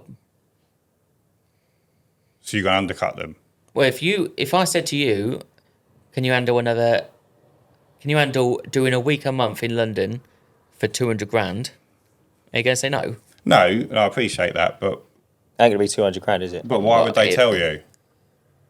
Because I'm already in with those owners of those Yeah, but floors. they only own 3 of the floors out of however many, I 50. think there's 100. I think there's about 130. So they're. No, it's going to be. I'm not saying I'm I'm going to not. get it. Yeah, I'm not like shitting on you or anything. I'm just trying But to if understand. I did, you'd be like, well done. Yeah, I You think you're well done already for what you've managed to get your foot in the door. From what I've gathered, is it takes the drone driver operator a week to clean the yard on the outside, because all they're doing is pressure washing soap on and pressure washing pure They water actually off. do the soap, is it, or is it just put water? Like they did. Did you go on the outside of the? I had a little look. Yeah, I don't I think actually had to they're go with any the good. thing, and it was quite easy to do. So would you then invest in a drone to do the It job would if you just got it? depend how much Yeah. But just say it was 200 grand to clean it, and say the drone was like 40 grand. You'd be an idiot not to buy Yeah, that. absolutely. I just think obviously that situation's planned out well for you. Yeah, But I think I haven't done it yet either. No, I've but only cleaned their luxury flat. on the other side of the coin, those owners could have turned up and just gone absolutely ballistic because they actually didn't want you there. They could have. Yeah. But I'm like Dan was saying, I think I've got enough about me to win over It's that not always situation. about you though, is it? It's like they could just be horrible people. Yeah. Yeah, but in like- which case he'll leave. Yeah, But then you might not get paid sorry. for the half the Yeah, job you've already yeah, done. I get that, but I think yeah, the risk worth taking. that's the isn't it? dice, the roll, innit? Yeah, You got to chuck your dice on the table, bruv. I like that though. That's Are you ballsy. risk adverse or not? Is the question. And Calculate- obviously, risk from calculated, I think is what I would describe myself I as. take risk daily. I would say Yeah. on everything. There's a you'd like this. There's a great quote, and a geezer says he's something to do with gambling, and he says you got to take a risk every day or gamble every day. He says because you could wake up lucky and you don't even know it. Yeah. And it's right, isn't it? Yeah. Really. Yeah, You've got to shoot your shot. I would have just gone to lunch. Oh, really? Yeah, I would never have gone against the customer's wishes. I got one for you. I would never have got the opportunity. I got one for you, Jim. Would you have put a card for the other 18 luxury flats as well? Probably, yeah. If I was, But there was If no I travelled- there was if no I letterboxes travelled- on anything. would just Slide it slip underneath. one under the door. Yeah, that's what I did. I Yeah. put it in the crack of the. I probably would have made door. special leaflets for that job. I No, got I was one going- from it as well, from a Yeah. leaflet that I put for the door. What's the flats like? Bespoke. Yeah, really Like plush. bees really knees, yeah? nice, yeah. If it's big worth flats. doing like a day's work, whatever, then yeah, absolutely, I would have. Yeah, it was worth me going down. I cleaned it myself, cleaned the balcony and whatever. It took me 4 hours, I think. Yeah. Drive there, drive back, there in a day. What was that, an inquiry? How did that come through? I can't remember. No, would have been something online. I got similar. You'd like this. I was in so when I was in Dubai doing the properties, right? Got this geezer's property and let it. So got the let agreed and everything, and it works on checks over there. So I got the checks and I was like, right, sign the paperwork. I'll go back, get the tenant signed, collect the checks, and I'll drop them off to you. And he says, I need my wife to sign the document. And I'm like, oh, mate, I really want to get the deal done. And he said, I said, look, whereabouts are you tonight? And I'm like, I just want to get the signature on the bit of paper because when they sign it, it's done. And then you can put it away. And in the back of your mind, it's done and bang, you can get away with it. And he said, I said, whereabouts are you tonight? I said, I'll tell you what, I'm out in my motor. I said, I'll be driving around. I'm going to football tonight. I wasn't. I said, but I'll be passing. And he says, do you know downtown? I went, yeah. He went, I said, the football's round the corner today. Like I said, it wasn't. And he said, yeah, brilliant. He says, if you want to swing in, that's fine. I said, lovely. What's your address? And I got my pen and paper out. He said, Armani Residence, Burj Khalifa. He was in the tallest building in the world. Yep. And I was like, right, okay. And I looked and I just thought, I was shaking. I was like, mate, I've only ever seen this from the outside. in your football kit as well. Yeah, that would have been the one. With the ball. Keep the line going. All brand new. He's like, Dan, I appreciate the hustle, but your tag's still on your t-shirt. The t-shirt's on back to front. But yeah, the number at the front, right? Yeah. But yeah, we went in there. I went in there. I met him outside. What do you call it? Who takes the car off you? The concierge. Valet people. Valet took the car. Gone in there in my briefcase. Literally 13th floor. Made me a coffee. Sat there, and the curtains open. Pressed the button. The curtains open, and we was watching the fountains. And I was like, mate, if I never shot my shot, I wouldn't be in here. Nah. I was like, if I just said I'll meet you tomorrow, I don't work past 5, mate. I'm gone. I'd never have got to that. And I just thought, and that was like one of the first deals I ever done. And I was like, you got to talk, mate. You got to open your mouth. You got to put yourself in these positions. That's why I don't want to do business hours, because he wouldn't have got that deal otherwise. But yeah, I would do that for the commission you were getting, but I'm not doing it for a £20 window clean. It's respect not that. My family more. Not that I'm saying you guys don't. I don't. No, I've had to realise that. Yeah. Like I will reply to the occasional message, no issue. I'll answer the phone, but if my phone started going off all night, like virtual, I've signed a deal with a virtual receptionist today. I won't answer the phone past 6 o'clock now. They'll just take a message and send me an email. Cool. Like if someone cancelling, what have I lost?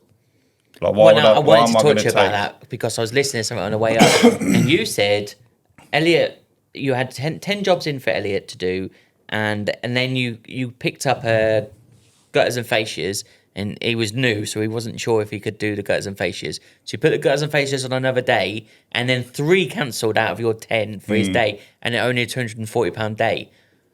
Now, in my head, I went, well, no, why don't you just go back into the office and book in another 160 quid and make it a £400 day?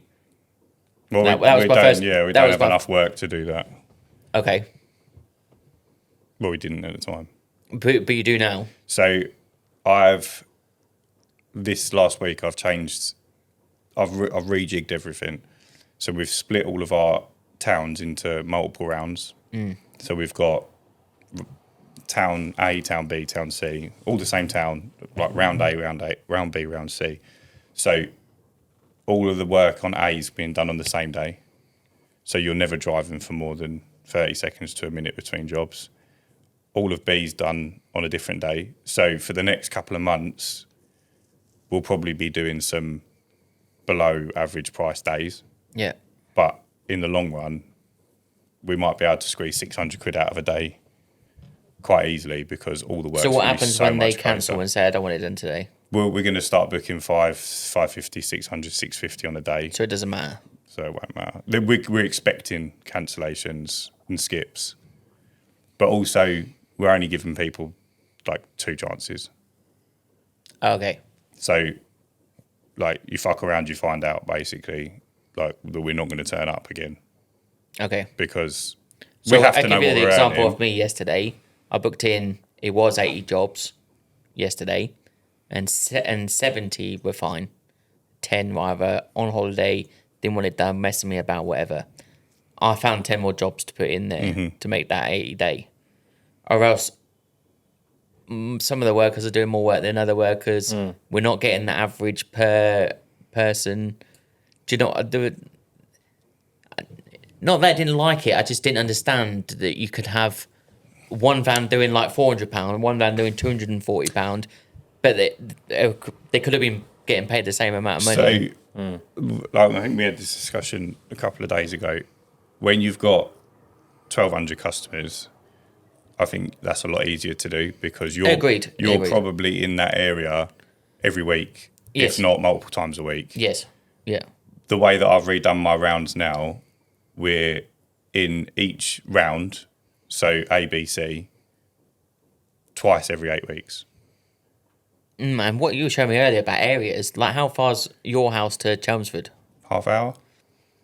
So Chelmsford's in three. If you've got a redo to do. If we've got a redo to do, we'll plug it onto. So if we got a redo in Chelmsford A, we'll plug it into Chelmsford B's day. Right. To get and it that's done. Going to be within because a week it's not going to affect the round. Yeah. Because it's a redo. You're not moving that job. Yeah. You're just going back to fix whatever problem. But if we do Chelmsford A on a Monday, and then the following Monday, someone calls and they're in Chelmsford A, they're going to have to wait 3 weeks until we're in Chelmsford A. You wouldn't just do it on Chelmsford B? No. Unless they're like, we desperately need them done, then I'd make it work. But what we found is most people haven't had a window cleaner for 7 years, and a few weeks isn't going to make a difference, and it's more convenient for us. Just quickly, when you said about your 10 jobs you moved, where did you pull them from? Were they yet to be booked in, or were they on a round on their own and you dragged them forward? Yeah, yet to be booked in. Right, okay. So where would you... Or like, I pulled a gutter that I would have said to him a bit later on in the year. Yeah. And I said to him, look, we're in your area tomorrow. Yeah, we can. Why don't we do this? Yeah. You know. So, but that's what I'm worried about. See, I am worried because it's giving over control again. So I've given all my control over. I don't do any windows now, so all my control's gone to my workers, right? Then this lady's coming in, and she's going to take all of my admin control away.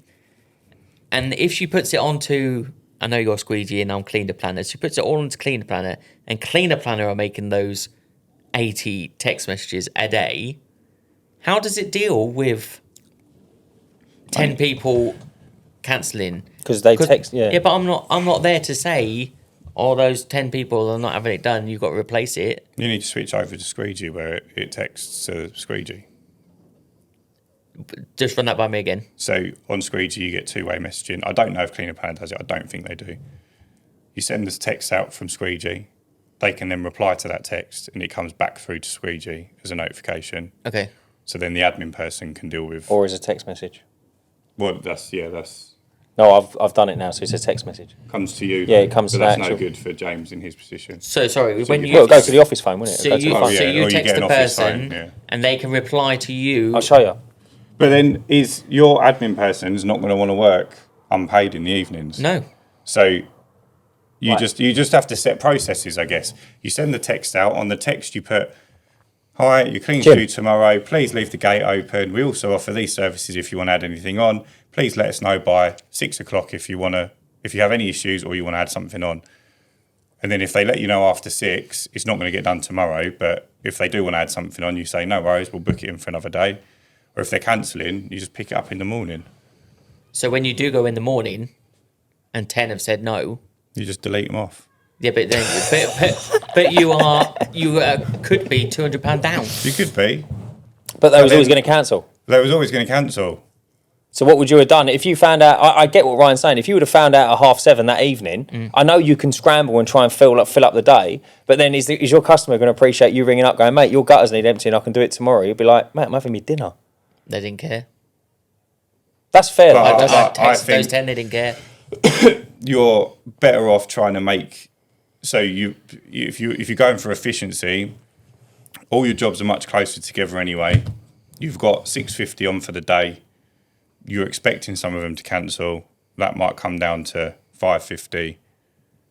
Well, they can still get all that work done. You could do it like that. You Yeah. could say, if we want £400 a day, we're going to book 500. Yeah, and then if nothing cancels, then you've got a mad day. You've got a mad day. You give the guys 20 quid and say, well done for getting it done. They might work an extra half hour or 45 minutes longer than they normally would. That's the answer. But you reward them for that, so that when more work, they know, you tell them this is what we're going to start doing to counteract the cancellations.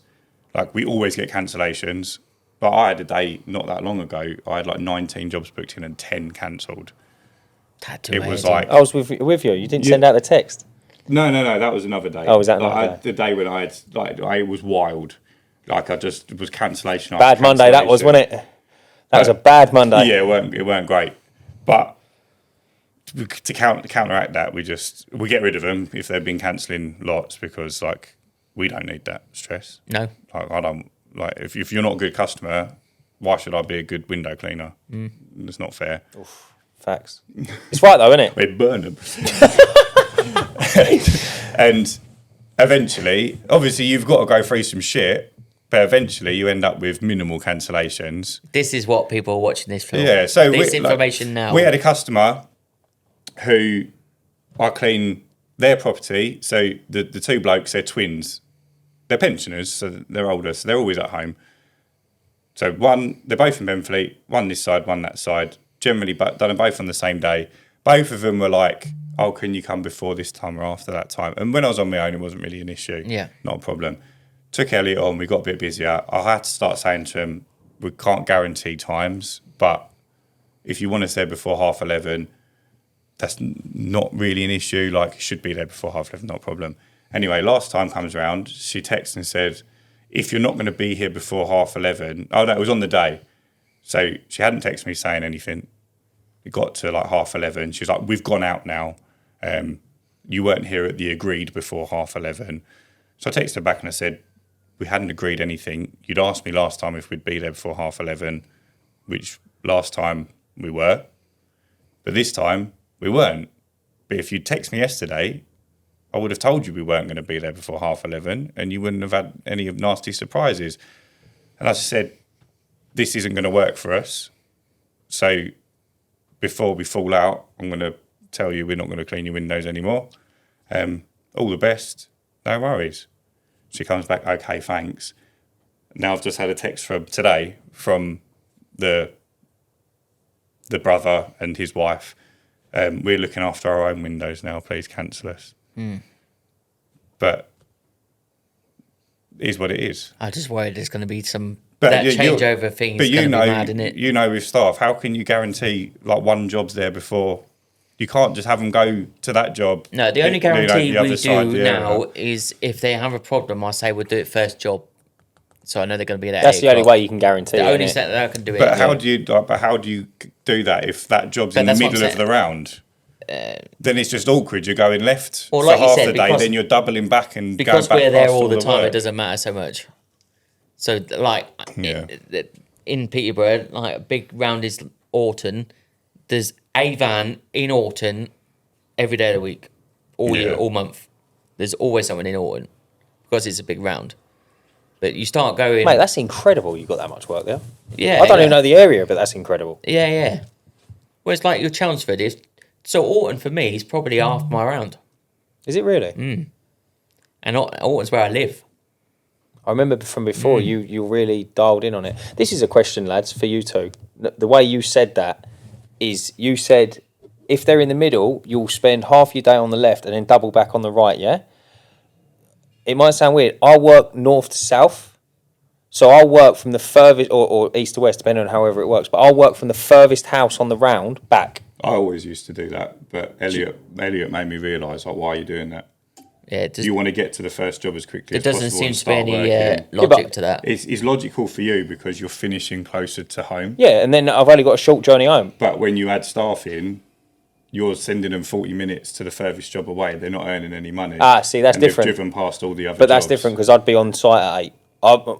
My brush touches the glass at 8. Yeah. Even if it's 40 minutes away. The staff member is not going to leave. That's very true. 7 That's true. Because they're not getting paid. It seems far away now, but you actually do need to think about it now. Yeah. You've got to think, in the next 6 months to a year, I'm going to have to take someone on. I've got to put this into place now. Or you end up like I am, where you've got all the work, you've got all the customers, you've got all the workers, and you're doing it wrong.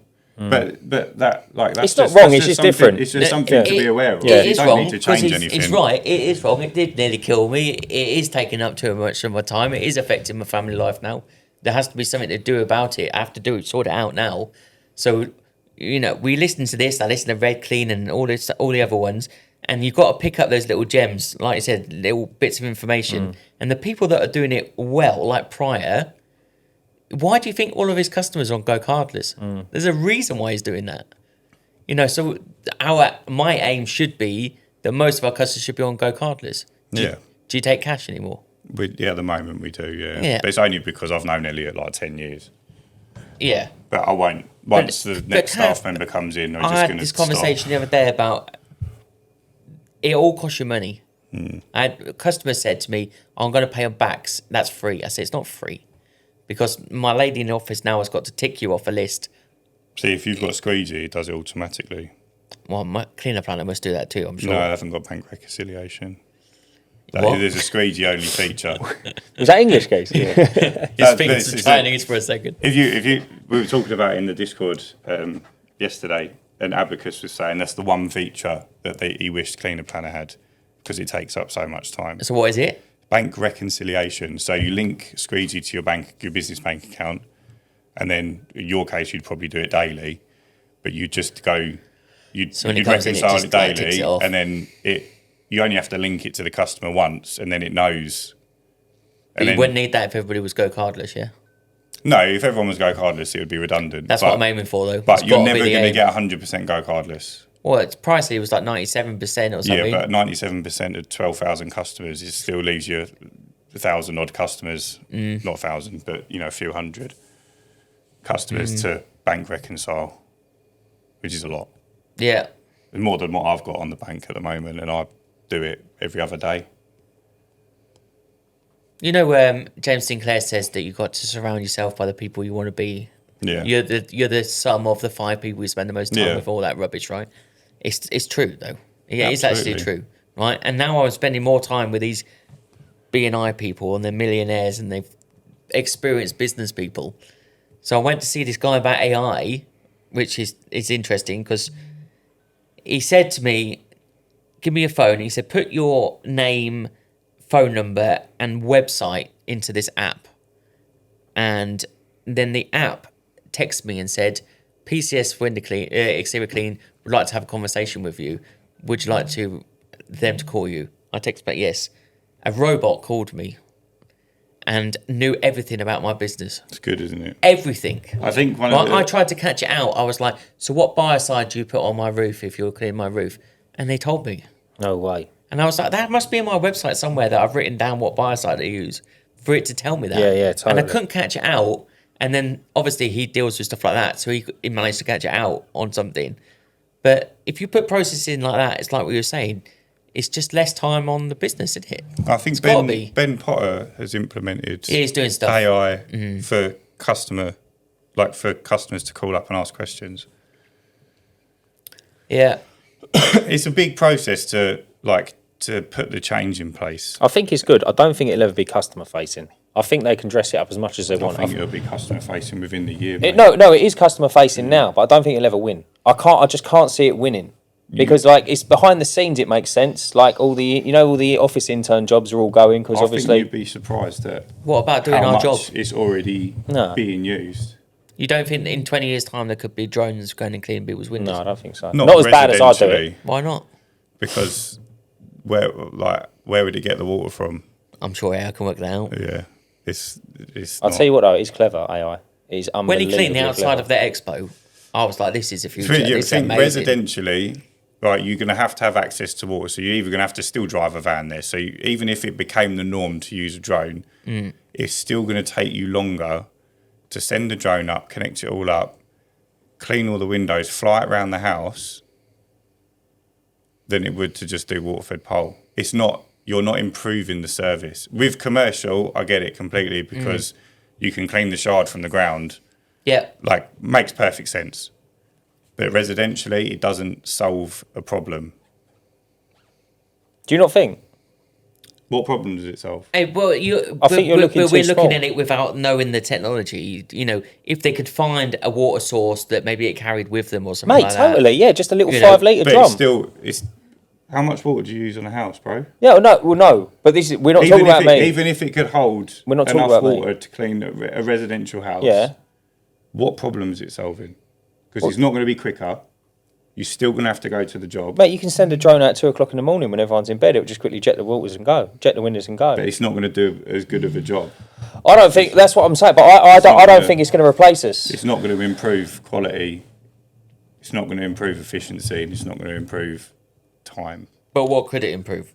The admin side of it. Well, lack of labour, innit? The labour costs it could improve, but there's too many labour laws in this country for it. You need one low-hanging washing line, mate, and you're 40 grand down. Yeah. Ain't you? That's big. It costs 40 grand. One flagpole, mate, and it'd be handy for mid-terrace properties. Mid-terrace. You just fly it over the house. There's no going through people's houses. You go over the top. Well, you could go through the house. It depends how quick it flies. Yeah. Just smash through. Just through an open window. I was gonna show you how to text customers, by the way, but we got on finished. Do you want me to show you after? Show me after. Because it's not good viewing there. It's not good. Yeah, everyone look at my phone for 10 minutes and remain silent. But you had the chap on the other day that was using a lot of water. Yeah. Robert. Yeah. Yeah, that was his name.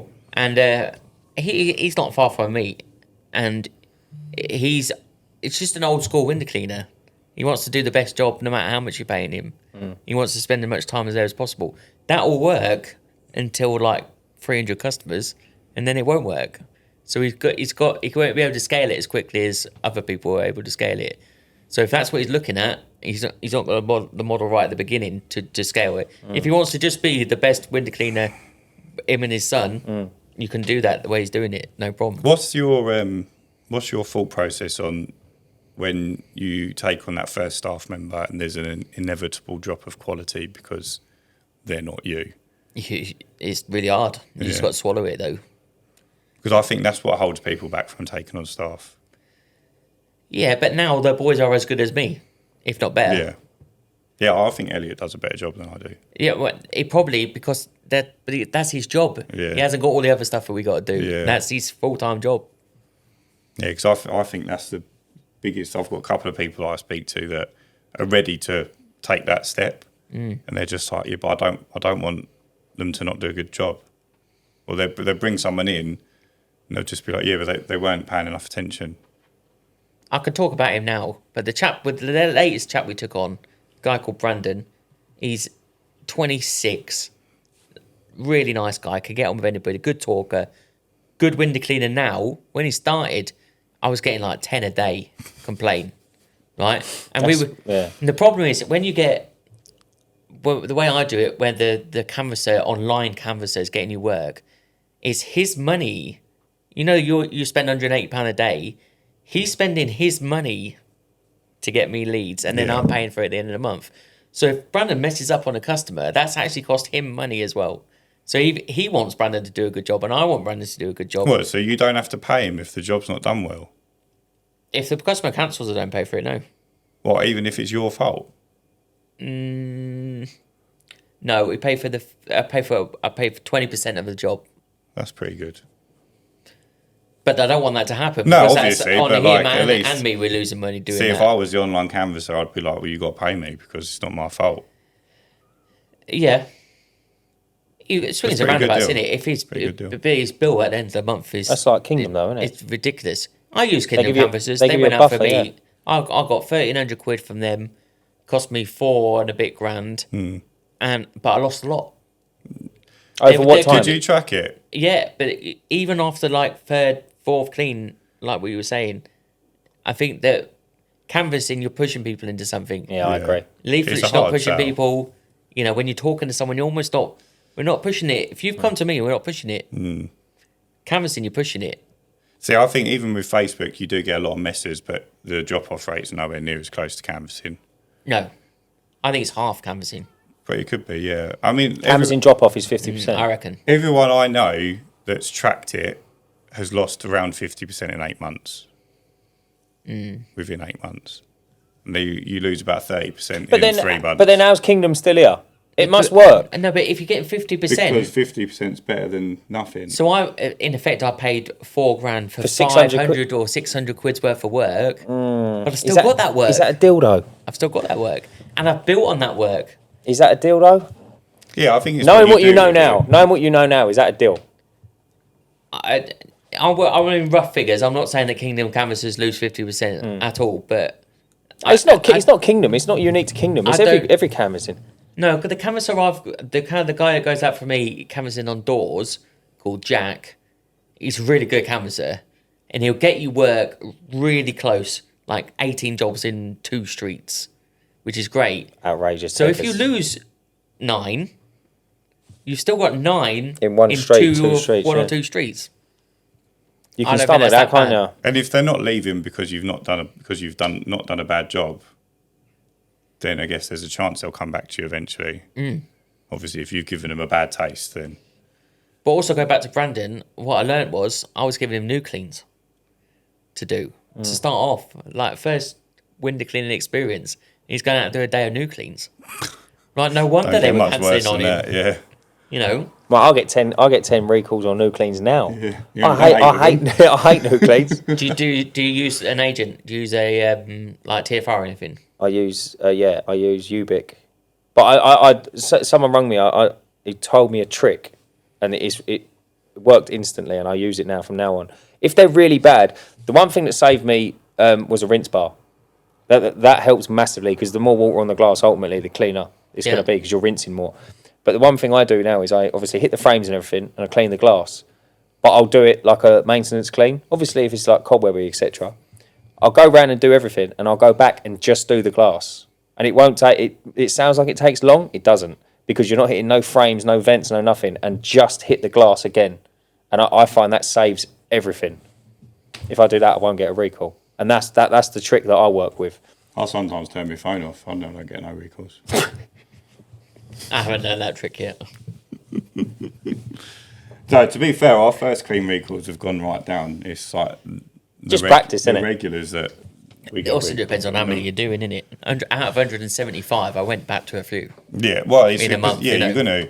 This is why I keep saying to Elliot as well, because he gets real disheartened when he gets a call back or something. Because I always tell him, and I'll say like, you got to bear in mind, you're doing like 100 jobs a week. Yep. Like even at 2%, you're still looking at 2 complaints a week. Yep. And it's like, it doesn't seem like a lot when you say 2%, but you only notice the ones you get called back on. You haven't thought about the other 98 jobs you've done that, haven't called you back. You're just focusing on the 2 bad ones. So what do you think of this for an idea? This is the next idea that I've got. It might not work. It might work. Is have a van that's specialist cleaning. So it can travel, go and do jobs in London and all that type of stuff. The only problem in my head I've got with that is that you're employing someone full time and they might not be working full time.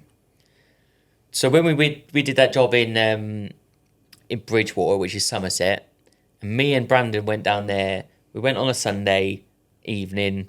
We did all day Monday and a long day Tuesday, and then came home Wednesday. What was you doing? Cleaning the cladding and windows of a factory. Right? But that was more than a week's money for the company. So it's worth doing. But in real terms, that if Brandon was full time in that van, he's only worked 2.5 days that week. Why can't you put him out on the windows in the other 2.5 days? Because I think that the job he was doing is like extra. They weren't like normal days. They weren't 8-hour days. Yeah, so just pay someone 40 grand a year and say a couple of times a month you might have to go and do this specialist job. But when you're not doing that, you're on windows, but you're getting paid more for it. You're not paying someone another 35 grand a year to do half a week's worth of work. Because like those jobs aren't going to come up all the time, right? Unless you've got more and more. Unless you've got some sort of lead factory to get those particular types of jobs. I mean, if you can fill someone's diary doing it, then brilliant. It makes sense. How often are they coming in now? If I closed every one I've got, I could fill a van full time. What? Just doing that work? But if you're not, but I'm not closing everything. How much? How much a month are you bringing in? Filled? 5 grand, 6 grand? Well, yeah, that job was 7 grand in 2 days. So I would just upscale one of your other staff and just say, you're handling this, but when you're not doing one of those jobs, you're on the windows. But then how would you lose a staff member for that duration of That's time? what I mean. You have to take one on, wouldn't you? You couldn't lose him for that time, could you? No. Unless you got hold of unless you spoke to... So like that flat, and that outsourced luxury it. flat in Kent, their next door neighbours phone me up and wants it done. So it's just 1 day's worth of work. It's a long day for someone. It's probably 12 hours of work for one man. Who does that? Well, if the money's there... At the moment, I do it. But who does that? Or you stop doing that because it's awkward and confusing and you just stick to... Yeah, but are you going to turn down their big money? I would, yeah. Hey, it's funny because we're actually different. So realistically, if they said to you, I'm going to charge you, they're going to charge 2 grand for that job, you turn it down. In 1 day, someone's going to pay you 2 grand to turn it down. I would go and do it, but I'm not in your position. If I was off the tools and I had 5 blokes out full time on the windows, then yeah, I probably would turn it down because 2 grand is not comparable. If it was 10 grand, I would probably make it work, or I would just go out and do it. That's interesting. Could you not? I would go and do it personally.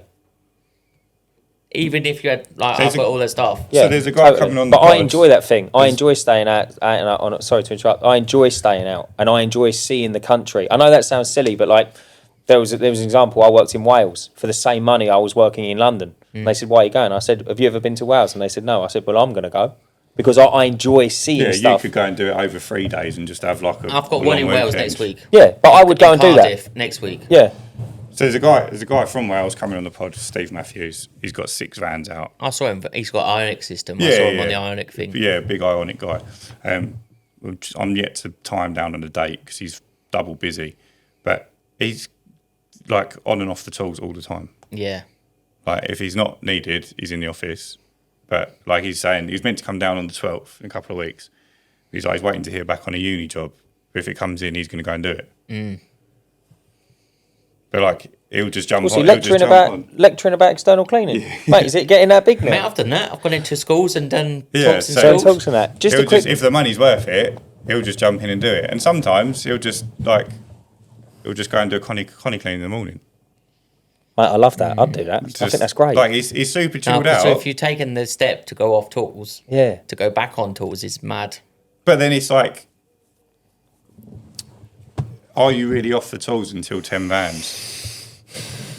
Because you're going to be covering holidays. Well, that was my next question. I've got a member of staff that's on holiday for 3 months in September, for 3 weeks in September. Why have you let him do that? No, it's 2 members of staff that split over 3 weeks. Yeah, so you just do 3 weeks of work. I do 3 weeks of work. And then have a week off, mate. No, I don't think I'll go out to. It completely depends. It's not. There's no right or wrong answer. It's but depending Prime on will go out and do, would he? No, because he wouldn't. But he's got 24 staff he's got a lot more members. Yeah, so we just need to get another. But also as so well, you could take on someone now before you really need them, and just split that work so that say they've got 16 jobs a day each. When the staff member's off and you need to split 100 jobs, you just split those 100 jobs between 5 people, and they all do an extra, whatever it'd be, 10 jobs a day, 7 jobs a day or whatever, So just to catch up. With yours, you've got two vans. Is your plan to come off tools? Once I filled the 4, yeah. But I will still go and do. Like, I'll probably still do the pressure washing because I enjoy it. Yeah, I like pressure washing. And like, so for example, if the guys are filled with 20 jobs a day, only 500 quid, and one of the texts goes out, and they're like, "Oh, can you do our soffits and fascias tomorrow?" I'll probably just take that window clean, that soffit and fascia, and go and do it. Mm-hmm. So whoever's day that fell on only has to do 19 jobs, but we'll get the extra soffit and fascia clean because I want the staff to be happy. Like instead of trying to fit in the soffit and fascia clean, because we're already demanding 550, 600 a day out of them. Which is a lot in any business. Which is a lot. Yeah. I don't want them to come home at work at the end of the day and go, fucking hated it today. Like maybe getting another 140 quid's worth of work doing soffit and fascia. Elliot will say that at one point. He does it now. He will. But, well, you said he's already doing a good job. Yeah, yeah. Like, I don't need to demand more out of him. I want him to be happy and just do, like, he's bringing me in 100 grand a year. Job done. That's cracking. Job done. That's cracking. I don't need to squeeze out another 100 quid a day out of him. So the idea is to do that 4 times over. Yeah. That's the idea. And then if they bring in 90k, right, we're still winning. And I don't mind going out. I want them to think that I'm there to help them. So I've asked a few people what I do, and I think with the burnout and stuff like that, I'm reluctant to go back to. Yeah, I get that. Yeah. Right, but I don't see another. It's just take a hit. But also, that's what my old man would do because he's different stage of life to me. He'd go, no, I'm just going to take the hit. It's completely up to you what you want to do. But I think going out on the tools occasionally keeps you young, keeps you healthy, keeps you fit. You can do too much, as you well know. Might get back into whiskey. Yeah. Also, I think you need to keep your finger on the pulse. I think it's all well and good doing it, like, and then having done it and then completely hands off. But also, he's got it all sewn up. I don't know how all the hours. He's of work completed life, mate. You've got automated. Yeah. So you're doing but then I've chosen to do that from the beginning. If I can get mine automated and learn to get my head around the automated bit, I might be freer to go off and do a bit of tools. You should just have a sit down chat with James from the Discord. James, who's that? Clean marketing. Like, that's who does mine. Is that the ECLM guy? Yeah, Right. Yeah, he's just rebranded. I'm not saying it's going to work for you, but sit down and have a chat with him. See what happens.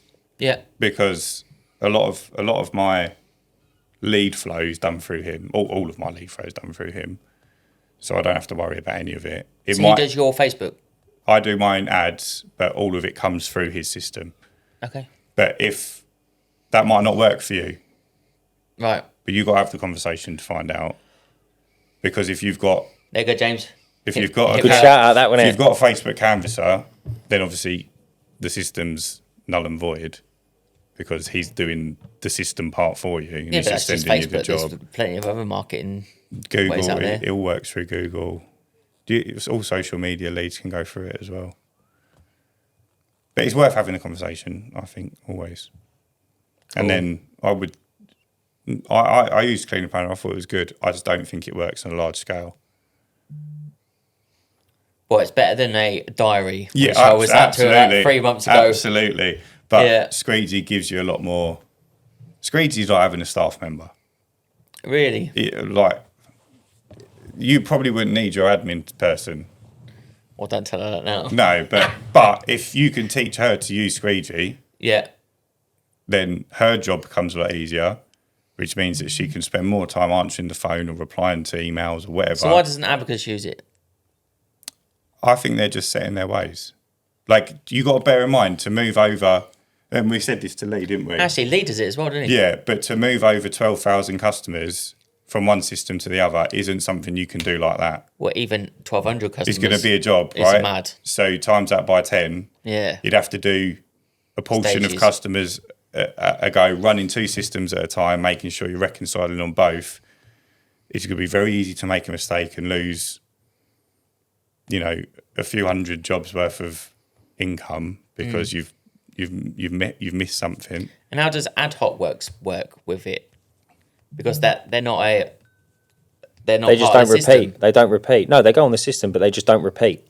Ad hoc just put it in the same way as I put it in Cleaner Planner as a one-off job. Yeah, and it's under ad hoc. It's all recorded under ad hoc. So you can find it. It's not. So I don't even have ad hoc like as a marker.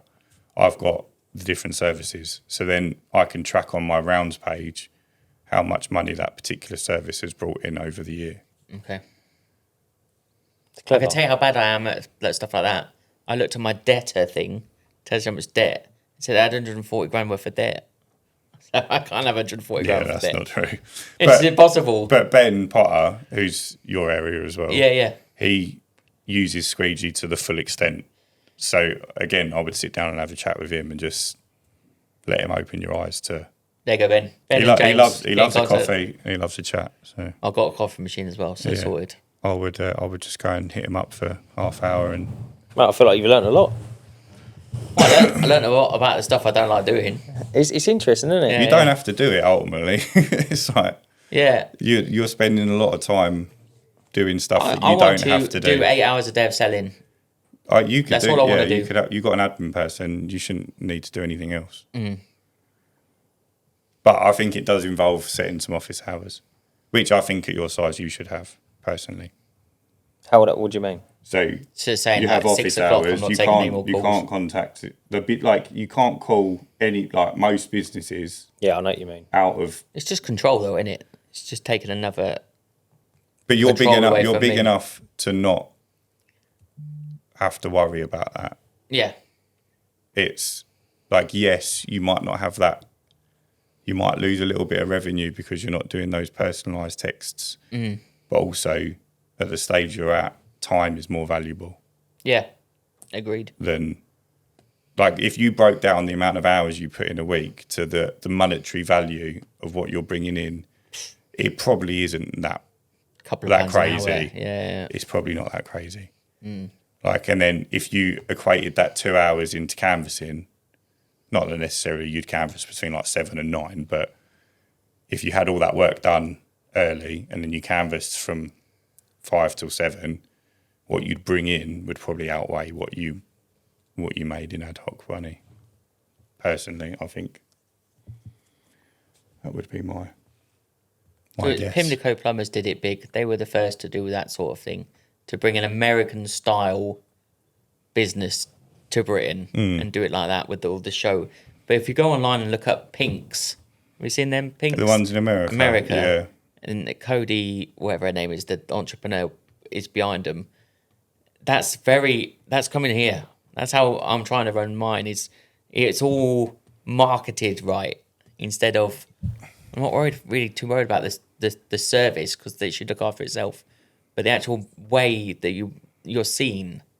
There's a couple of great guys I know I keep talking about Discord, but Willoughby's do it. Phenomenal marketing. Yeah. Both very, very good online He's marketing. done the roof of his van, so when you look out the window, you see the logo on the van. I think that's such a clever idea. Videos they put together. Yeah, the whole package of it is clever. They make our videos we used to make on the Uncleanables look like shit, didn't they?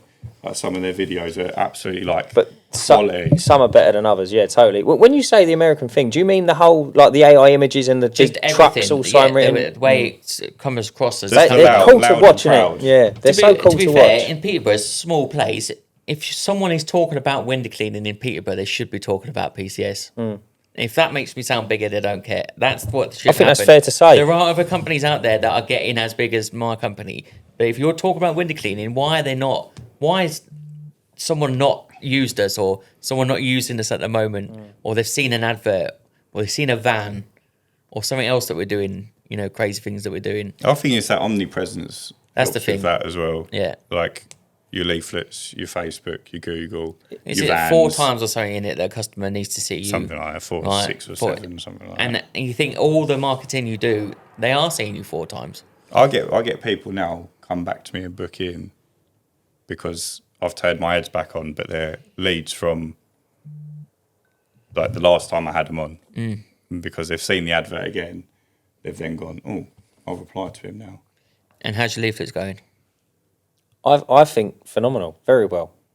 You've had a really, really good response. I've had a great result for my leaflets. It's not 1%, is it? No, it's more like 3, to be honest with you. I'm sitting around about 10,000 and change, and I've got 31 customers. But it's funny, I had a fella, and I think that's great, and I had a fella ring me, and he said, got your leaflet, and I went, oh, right, whereabouts are you? And he went, Chelmsford, and I went, blimey. I said, you've held on to that for a while? He went, yeah. He went, do you know what? It's been on my fridge ever since it came through my door. And what did you say? You said exactly the same thing, didn't you? Yeah. It would trickle in and it would come through, and I was like, mate, Jim said that. Yeah. Couldn't believe it. But yeah, it's still getting them now. And it's going well, I think. And you've got 100,000 leaflets sitting over there. I've got 45,000 going out at the end of September. Are they just window cleaning? They've got the other services in them, but yeah, they're window cleaning leaflets. Yeah. Cool, because we're going to do one at the same time. I've done a gutter one. So it's got window cleaning on it, like yours, but the main service is gutters because it's that time of year. So my main service is window cleaning. It's got gutters in it. I want window cleaning customers. I think you do well. But I think Potter said the other day that if you're picking up a customer in December, they're going to be a customer for a long time. I much prefer getting customers in the winter. Yeah, also, if you pick up a customer in July, they're less likely to be with you. I think there's less people marketing, so it's easier to close customers at a better price. Yeah. Because they haven't got the competition. Speaking of competition, really weird thought popped in my head. You said you're a Peterborough, arguably number 1. Oh, that's a statement. Domestic, arguably number 1 domestic. What would you say to someone who's living in Peterborough right now, thinking about starting a window cleaning round and watching this, and you saying number 1? Would you say go for it? No, I'd say don't do it. Why? In fact, someone came to me the other day and said, have you got a job for me? I want to become self-employed and do certain stuff. I said, don't do it. I said, if you want your life to go downhill, go self-employed. I said, if you want an easy life, just go and work for someone. Learn your trade first. Go and work for a window cleaner. Don't work for me. Work for another window cleaner for 4 or 5 years. Learn a little bit. If you then think you want to go self-employed, times your workload by 3, and then that's what you'll get. And I know you say you could do it all automated and stuff like that. I don't think it's that. But to be in control, I'm sure my lads will tell you, but what's the word? I'm driven. Yeah, right, but you're not the same as everyone. Some people want to be self-employed because they like the freedom. Well, but you aren't going to get it from being self-employed. You could do. If I was that way inclined, I could do 2 days of work a week and earn $4,000 a month.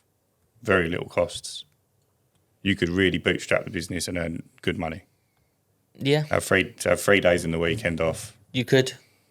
You could definitely do it. We're not that way inclined. No, we're not. You can't comprehend. I can't even give you the advice on that. You can't comprehend that why would anyone would want to do that. No. But a lot of our viewers, not everyone wants to build a business. No. Some people want what the freedom of self-employed can give you. And it is more work, you are right. I know lots of people that go out and do £130 a day, are finished by 12 o'clock and go home. I know loads of people window that do cleaners? that. Yeah. I know lots of people that do that. There's whole sections of window cleaners where I'm from that do that. And they'll be infinitely happier than all of us, I'll tell you that for free. They will be happier, agreed, yeah. Because do you know why? They're content. They're content. We ain't content. Nah, it's rubbish. But you'll never be content. No, they are. It's not. It's not. Mate, I promise you they are. I think they've fooled themselves that they're content to do that. But actually, they're looking at the people that are doing more and going, why am I doing that? No. They're looking at us going, you can't do that amount of money. They're lying. They do We get comments about it now. I get. Well, people think we're lying. Almost every week, I get a comment or a DM or whatever saying you can't do 500 quid a day. There's no way your staff doing 500 quid a day. Well, you've had people here that will tell you that is so wrong. You definitely can do that. But they don't believe it because they can't do it. I can tell you, an out of shape 20 stone man could do £500 a day. Trust me, it's doable. But it's interesting that you think that they believe they're content. No, mate, they are. No, right. They are content. There's they a funny. Want more. They don't want they more. They don't. Go down. They're cool. They're chilled. Go down on a Saturday, right? Go down where's a place cars gather? Do you ever have car meets when you was younger? Yeah. You had car meets? Did you ever go to any? Yeah. There was a fella in a clapped out Corsa, right? And he had like the Wolf Race stickers all over it, and he had the £30 subwoofer from Argos. Mate, he was the bee's knees. He thought he was in a Rolls Royce. He was so happy. He was so happy. Why do I want a Mercedes, mate? Why do I want a G-Wagon? I'm in my Corsa, mate, and I can turn the radio up with a little dolphin on it, and I can pop the face off it. Do you know what I mean? And he's made it, and that's all he ever wanted. And he's still got it now, and it's in his garage, and he's like, yeah, but it's not as quick as my Corsa. Mate, where was I the other day? Unbelievable comment from a geezer. He was fixing a gate. Turned up at a big house in Billericay. He's fixing the gate, and I'm cleaning the windows, and there's a Ferrari in the garage. Woman's good as gold. Good pal of mine now. Anyway, geezer comes over, knocks on the door, and the son answers. And I can hear it because I'm cleaning the window right next to the front door. And he went, oh, nice motor, mate. And he went, yeah, that's so-and-so. And he went, I don't think it's as quick as my son's Polo, Volkswagen Polo. And he went, oh, no. He went, no, he's got like this special turbo in it and all the rest of it. And I'm sitting there thinking, mate, are you having a laugh? It's like 300 grand's worth of car. What are you talking about? He's content. He don't want the Ferrari. He wants the Polo. Mental, mate. It's like, I think you're calling it different stuff. Mate, I don't think the word's content. I think, do you not think? No, I think it's deluded. I wouldn't buy one of them. Oh, yeah. I wouldn't buy one of them. How can the Polo be quicker than the Ferrari? But in his head, it made sense. It's so they're deluded. Yeah, no, totally. They're not content. Yeah, but they're deluded. They're happy. But they are happy. Who are the happiest people in the world? Sometimes the poorest. I'm gonna get flack for this, so yeah, I'll just take it. The thickest people in the world are the happiest. Yeah, ignorance is bliss. Ignorance is so bliss, right? Those people doing £130 a day maybe can't imagine what we're doing. No, that's it. So ignorance they're is happy bliss. with it. Yeah. But they're happy. I get you. They're happy. Yeah. They're happy. But once their eyes are open, they won't be happy for long. Their bills are paid. They're making some money. They're bringing some money home. They go on holiday 3-4 times a year. Yeah, I don't go on holiday 3-4 times a year. But, it works for them. Yeah. The trouble they get is they get too old to do the job or they get injured and then they can't work. Yeah. And then they end up going to get a job that they hate. They haven't got the freedom. They're probably not earning as much money. And then you get just bitter and angry. You said it yourself. You know loads of people that do 130 by 12 and then sit in the pub and bet on the horses, yeah? Let's say, right? But you know them and they know you. And they know, but James is smashing it and he's got 4 grand. He's right. They think I'm lying. Yeah. And it's like, but it's how they accept it in their head. Yeah. You could show them your pay slips and go, look, I paid 28 grand in wages the other day. I earned that. Yeah. And they go, but he's a liar. He must have photoshopped it because it makes sense in their head. They can't comprehend it. That's how they accept it. The same way you can't comprehend how they wouldn't want more. Yeah. They can't comprehend how you would be happy with less. It's interesting. It's a funny world, mate. It just doesn't compute. It's a funny world. You're either one way or the other. You must get comments about your kettle. I bet people mention it. People probably do this. What? Your kettle. What's your a watch. kettle? Your watch. My watch? Yeah. You've got to speak English, mate. Kettle on the hob. Fob watch. People don't Kettle on the watch. No, kettle on the hob. A kettle on the hob is putting the kettle on the gas, yeah? Right. Kettle on the hob is a fob watch. Back in the day, there used to be a fob. Right. Cockney rhyming. It's Cockney. So it's a kettle, it's a watch. But people probably give you stick for that. And it's like, well, no, mate, it's just a watch. Yeah, but what? Yeah, but why do you need that, though? The time's on your phone. It's like, mate, I've got the money, I want the watch. Leave me alone. It's constant, isn't it? Anything you want, you could apply it in life. Anything. But the type of people that are like that, you can't convince them, you can't teach them, you can't train them. That is just the way they are. It's not your job to convince them either. It's how it is. No. It's not your job to convince them. It was like when we first started and we were talking about whatever. What, when we was happy? Yeah, we used to get a lot of comments. You get a lot more comments then than we do now about people like naysayers. Yeah, because we was swimming in the same water. And we would type back. And you'd be like arguing with these really people, and they can't. Don't make comment about me. I'll be on you. You can't explain to them. It's like there's a couple of times I was like, mate, drop me an email, drop me a message, contact me on social media. I will send you the screenshots. And then they start going, oh, you don't have to do that. You don't have to do that. It must be because of this podcast. I've never had someone question what I'm earning. Yeah, They but don't know what I'm earning, we're so- talking about it though. We actually that's talk numbers you're on it, don't actively we? Yeah. talking about it. And but you can't. You either want to do it or you don't. It's like anything, mate. Look at sports. Look at sportsmen. Some people train probably 3-4 times a day. Oh, mate, it's People will always call like, them crazy. It's always like the unfit, unhealthy blokes in the pub drinking too much, telling like Ronaldo how to score the goal. Yeah. And he's the one shouting at the TV. No, mate, you're meant to go left round him, not right. It's like, how about you give it a go, geez? Do you know what I mean? I got a mentor as well. That was one thing I wanted to say. I got he's a millionaire bloke that I've known a long time, and I go and have dinner with him once a month. You find that helpful? Some of the stuff comes out with because he's on a completely different level to me. Yeah. You know, There's some big what are you boys worrying out about? there. 1,200 customers, so I've got millions of customers. You know, But then sometimes that's what you want. You want that conversation because you know it's going to better you. I don't think there's many £130 window cleaners watching the podcast though, because what they're going to get out of it? Some people just enjoy it, mate. They just enjoy you two arguing. Yeah, but Love you it. you watch it because you're trying to pick up the gems, right? Yeah. Because you want to do better. Yeah. Some people just enjoy listening to people rant about customers because that's like what we do a lot of the time. I was listening to you rant on an episode on the way here, and you were apologising for ranting, and he was going, "No, that's what they listened for." Yeah. And it is true. Yeah. It is, mate. I enjoyed your rant about people messing you about more than the rest of the podcast. It's relatable. It's human, it's isn't it? relatable. Yeah. It's relatable for everyone because we're all in the I had same my boat. first negative review on Google. Did No you? way. It destroyed me. Absolutely destroyed me. Brutal, innit? I And went what was it round to- over? I went round to her house. She was a first clean, and she didn't tell me there was a problem. She just put the Google review. Do you know what I mean? Couldn't even put it right. Didn't even say to me. So I went round to her and I said, "You didn't even talk to me." She said, "Yeah, but you missed a bit of bird poo here." I said, "What bird poo do I miss?" It went round to the side. Couldn't even sit from the floor.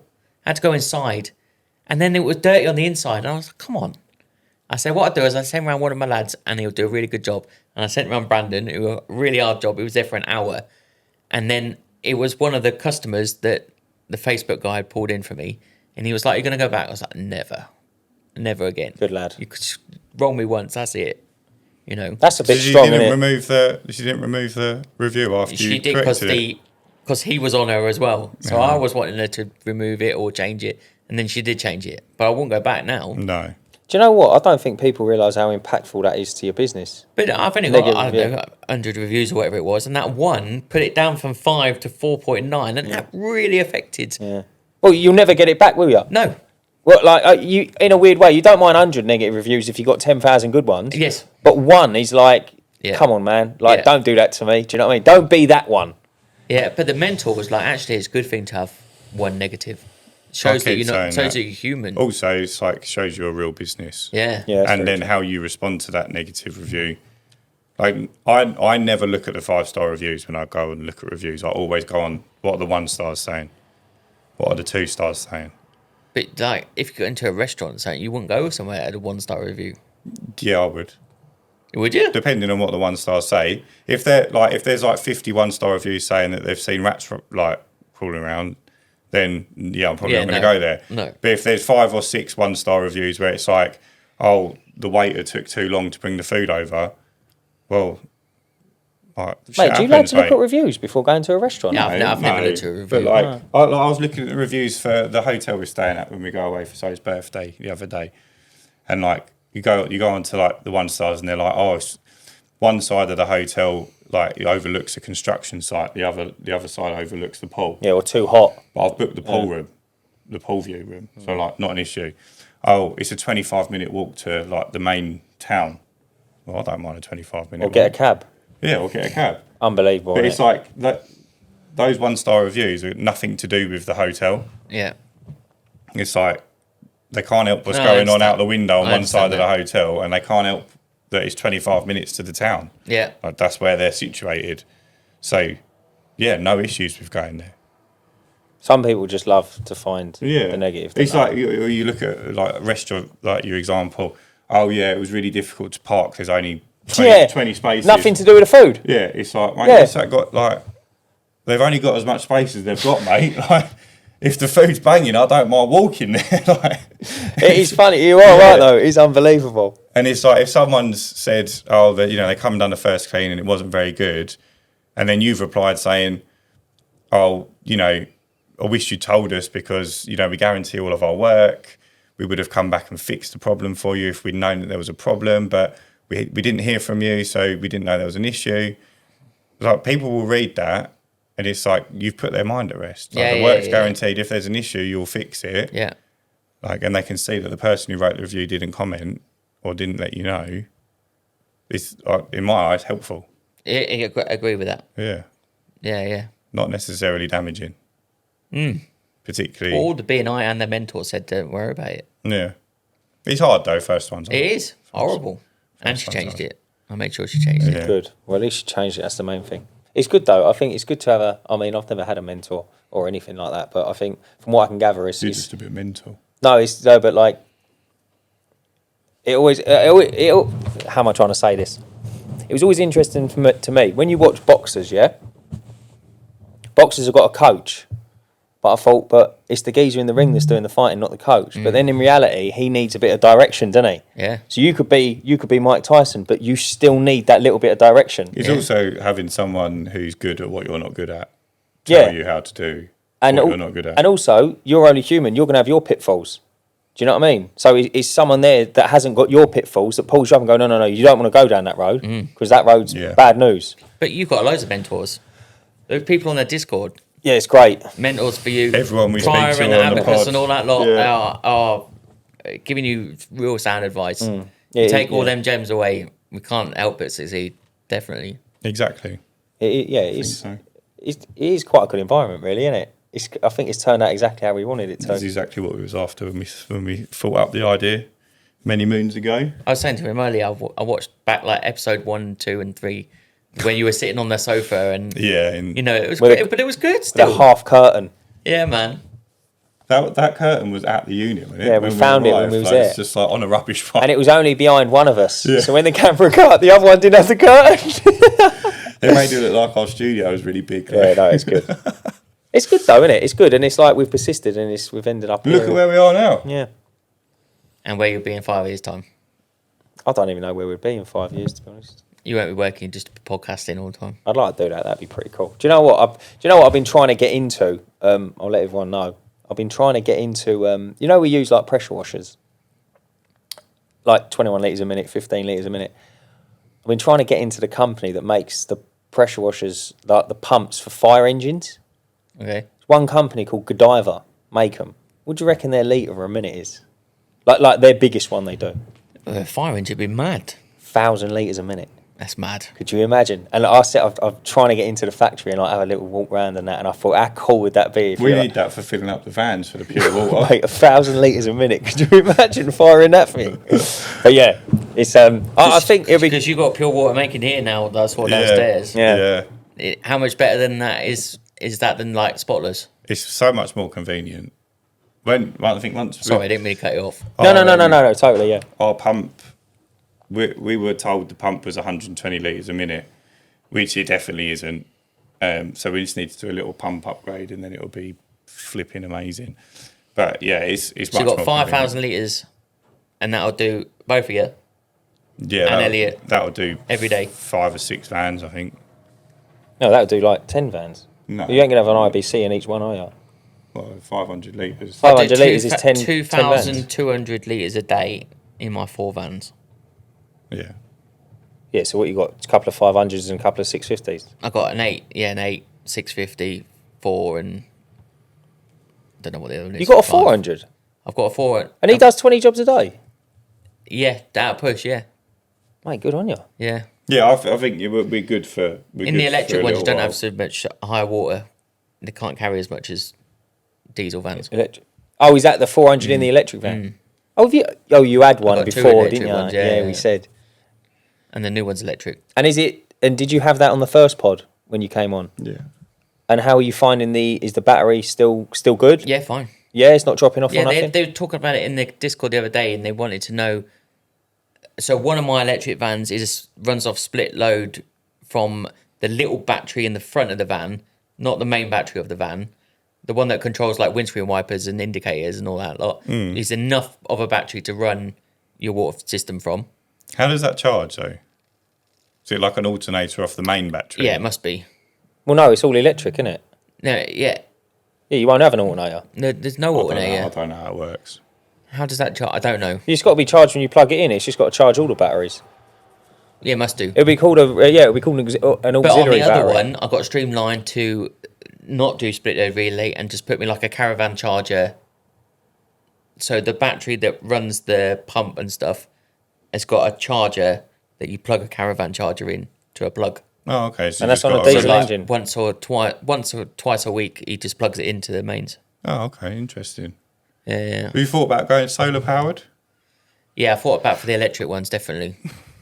Because it's just an added thing, in it? It's another source of... You never have to charge it.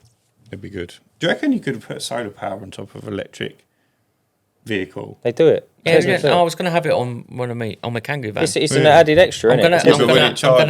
Would it charge the main battery? Yeah. Not enough that you wouldn't have to charge it at all. Oh. But it would charge it a bit. Yeah. Tesla do a sunroof. I think I looked it up one day. Tesla do a sunroof, which is a solar panel, and it's from an empty battery to a full one. It's a month, so it's not efficient. Effectively, that's decent, yeah. But like you I'll think, go get milk like in November. But you think like so a month. It takes a month to charge a Tesla because don't forget you're only utilising the sunroof. You're not utilising the whole vehicle, are you? Right. So you can only put probably like 150 or 200 watt solar panel on it, and obviously charging a Tesla's mammoth. But you think if you get a month, if it's a month to charge a battery, you get 12 full batteries a year, effectively. Which I don't know what works out, but it's free lecky in it. I don't. It's a I charge you about 12 grand for the sunroof. So yeah. I don't think we're there yet. If you can afford a Tesla, you can afford to have the sunroof. Yeah, I don't think we're there yet with solar panels, but we are getting there. Teslas aren't that expensive. Well, I always thought they were. No, base model Tesla brand new is like 40k, but you've got to pay monthly for to unlock. So they're built with all of the features. So you can buy the base model for 40 grand, and then say you wanted like Apple Music from your phone, but directly on the Tesla, so you don't have to connect your phone. 10 quid a month. If you wanted the self-automated driving system, it's built in, but you've got to pay to unlock it. It's like 6.5 grand, and you just do it on the interface of the Tesla. That's mad.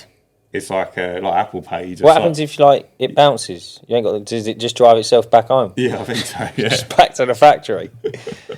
But yeah, you can just then you can unlock the upgrades as you go.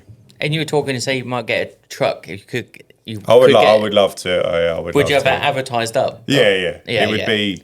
I don't think you should. Business if asset. you're a business owner, you should have a vehicle that's not utilising every. Yeah, totally. Yeah, I would put a system in it as well. Yeah. Right. Cool. Yeah, just a small one, so that Pressure washing or windows. Windows. Yeah.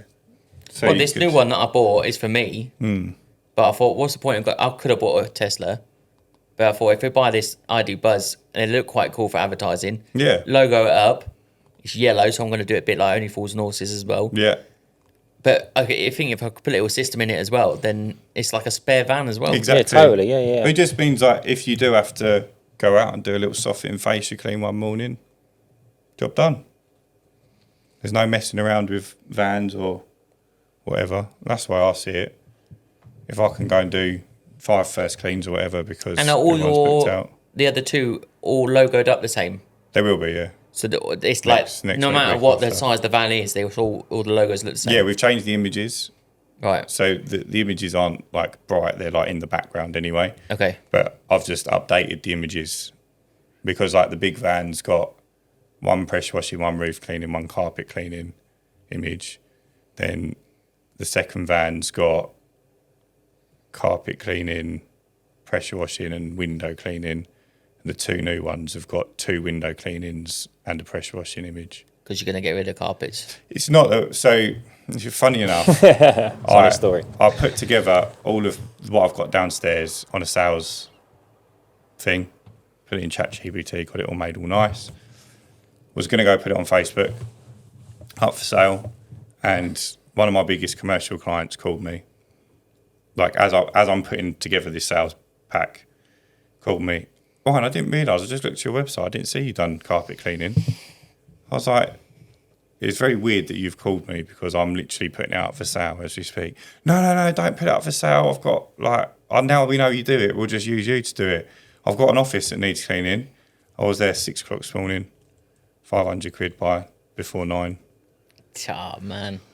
And I'd put it out for sale for 3.5 grand. So No, I'm going to sell it all, mate. I want to be that £130 a day bloke. yeah, if I That's can content. get another 3 grand in the next year out of them, it's worth holding on to. Definitely. So I was going to sell it, but I don't think I do domestic anymore. It does seem like a lot of hassle. It's too bitty, isn't It's it? not. The work is better. It's better money than window cleaning. So But it's a lot more hassle. I done 140 quid's worth of carpet cleaning. I had a job. So your first job's always going to take longer because you've got to fill it up with water, wait for it to heat up. Once that's done, you can transport it with the water in. So the first job was 96 quid, took me an hour. Second job was 144 quid, took me 45 minutes. So it's good money. It's better money than window cleaning, but to do a job, you've got to like come down here, load up the whole van. I wouldn't fit it in the small van. Also, You've they're got not to take the regular, big are van. they? They're You're not not having your regular. carpet cleaned every month. No, some people have it done twice a year, once a So year. it's more ad hoc-y. But more often than not, they have it done when someone spills something. Yeah. So like the one we done the other morning, the old boy had been like, they had carpet in their bathroom and he'd just been pissing on the floor. It fucking stank. It was Lovely. horrible job. But you don't get that with commercial, so I'll probably stick to commercial. But funny enough, I've had like Yeah, we get the carpet three cleaning in the shard while I'm cleaning. Yeah, 3 carpet cleaning inquiries just today. Wow. But I hadn't had anything for months. That's What, why I if you're was thinking thinking about of selling it. Yeah. And then all of a sudden, it all starts flowing in. So Start thinking about selling your pressure washer, mate, and you get loads of inquiries. Yeah, man. That's how the universe works. Well, I think we I'll got start selling my body, I reckon, and then hopefully now you'll be skint, mate. someone might want me. You get your I negative would be. reviews then. And what about roofs? Are you still doing roofs? Not if I can help it. Yeah, I think I'm the same. I I have will- done some roofs, but So I've had few a and few far between. inquiries. The minimum quote's 1,500 quid now plus the VAT. So if something comes in, it's either going to be a nice big one or really well priced. so someone was watching this podcast, saw me on the podcast before, phoned me up and said he was doing 25k a month roof cleaning, but didn't want to do it because he was having complaints and stuff about the roof cleaning, wanted to get into window cleaning. And I said, well, what sort of complaints to him? And he was like, I've had 7 leaks this year.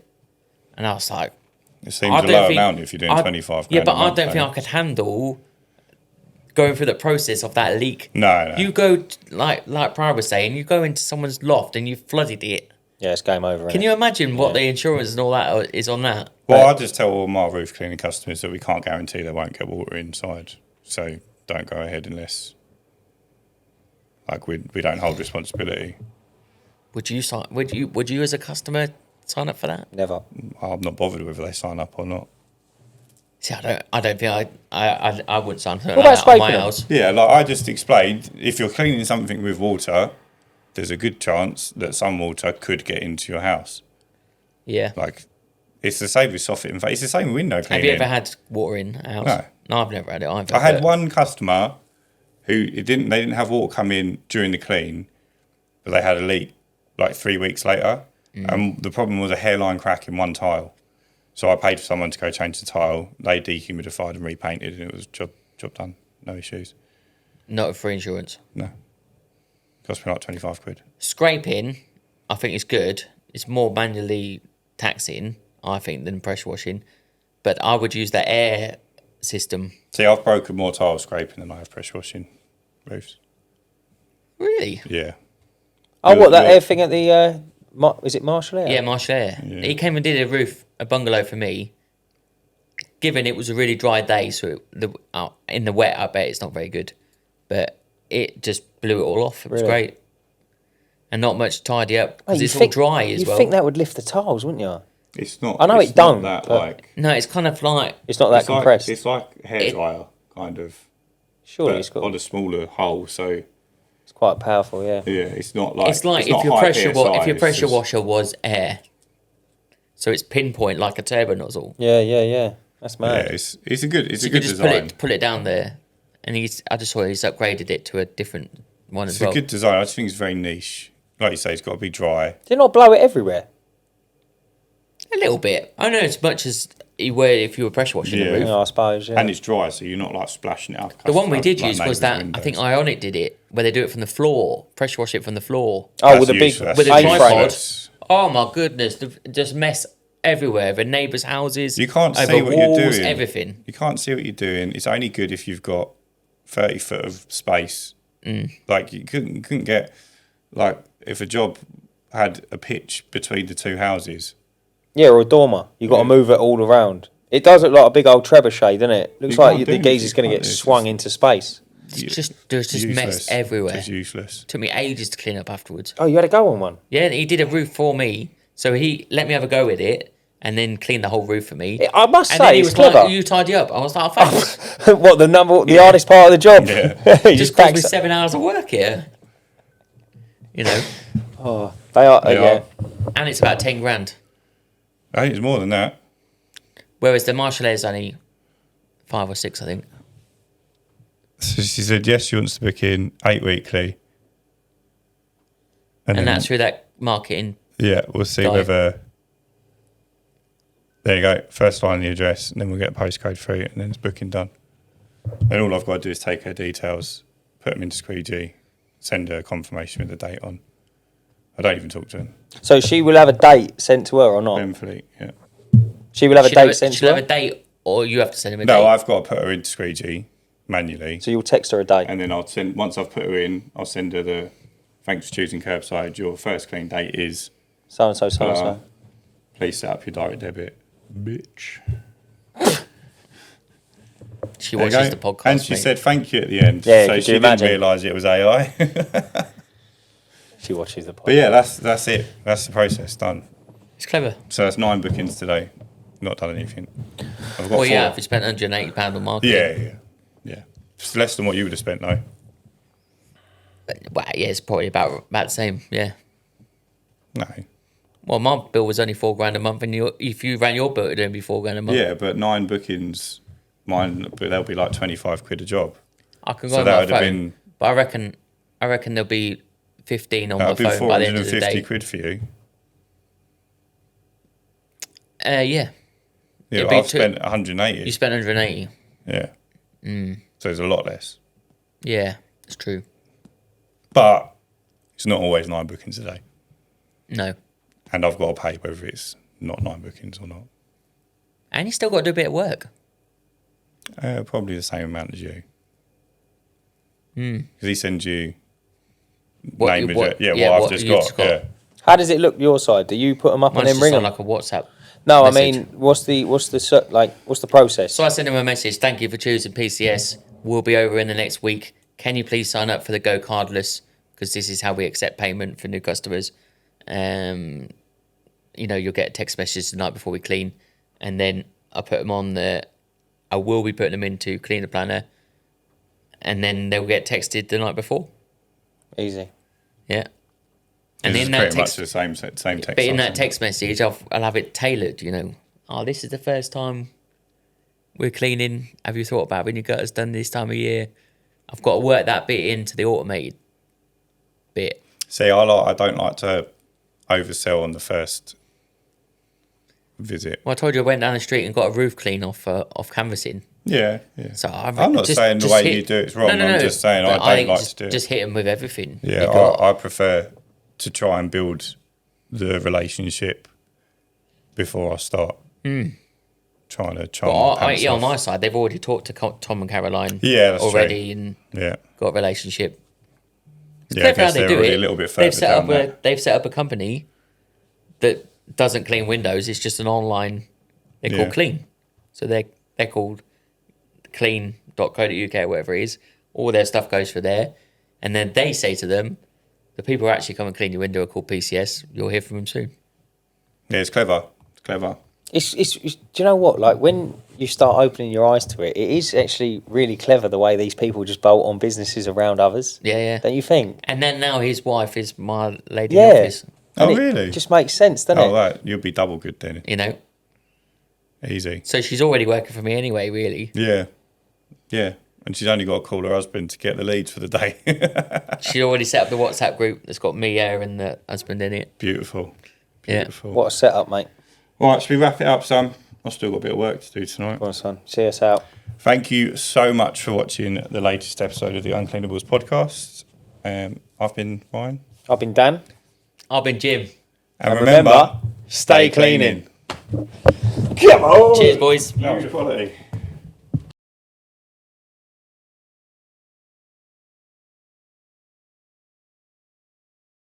What hasn't happened since February? Oh, So you nearly doubled since February. that's beautiful Huge. growth. In July, 175 new customers. Yeah. In August, 142. And how have you found managing first cleans and stuff? Awful.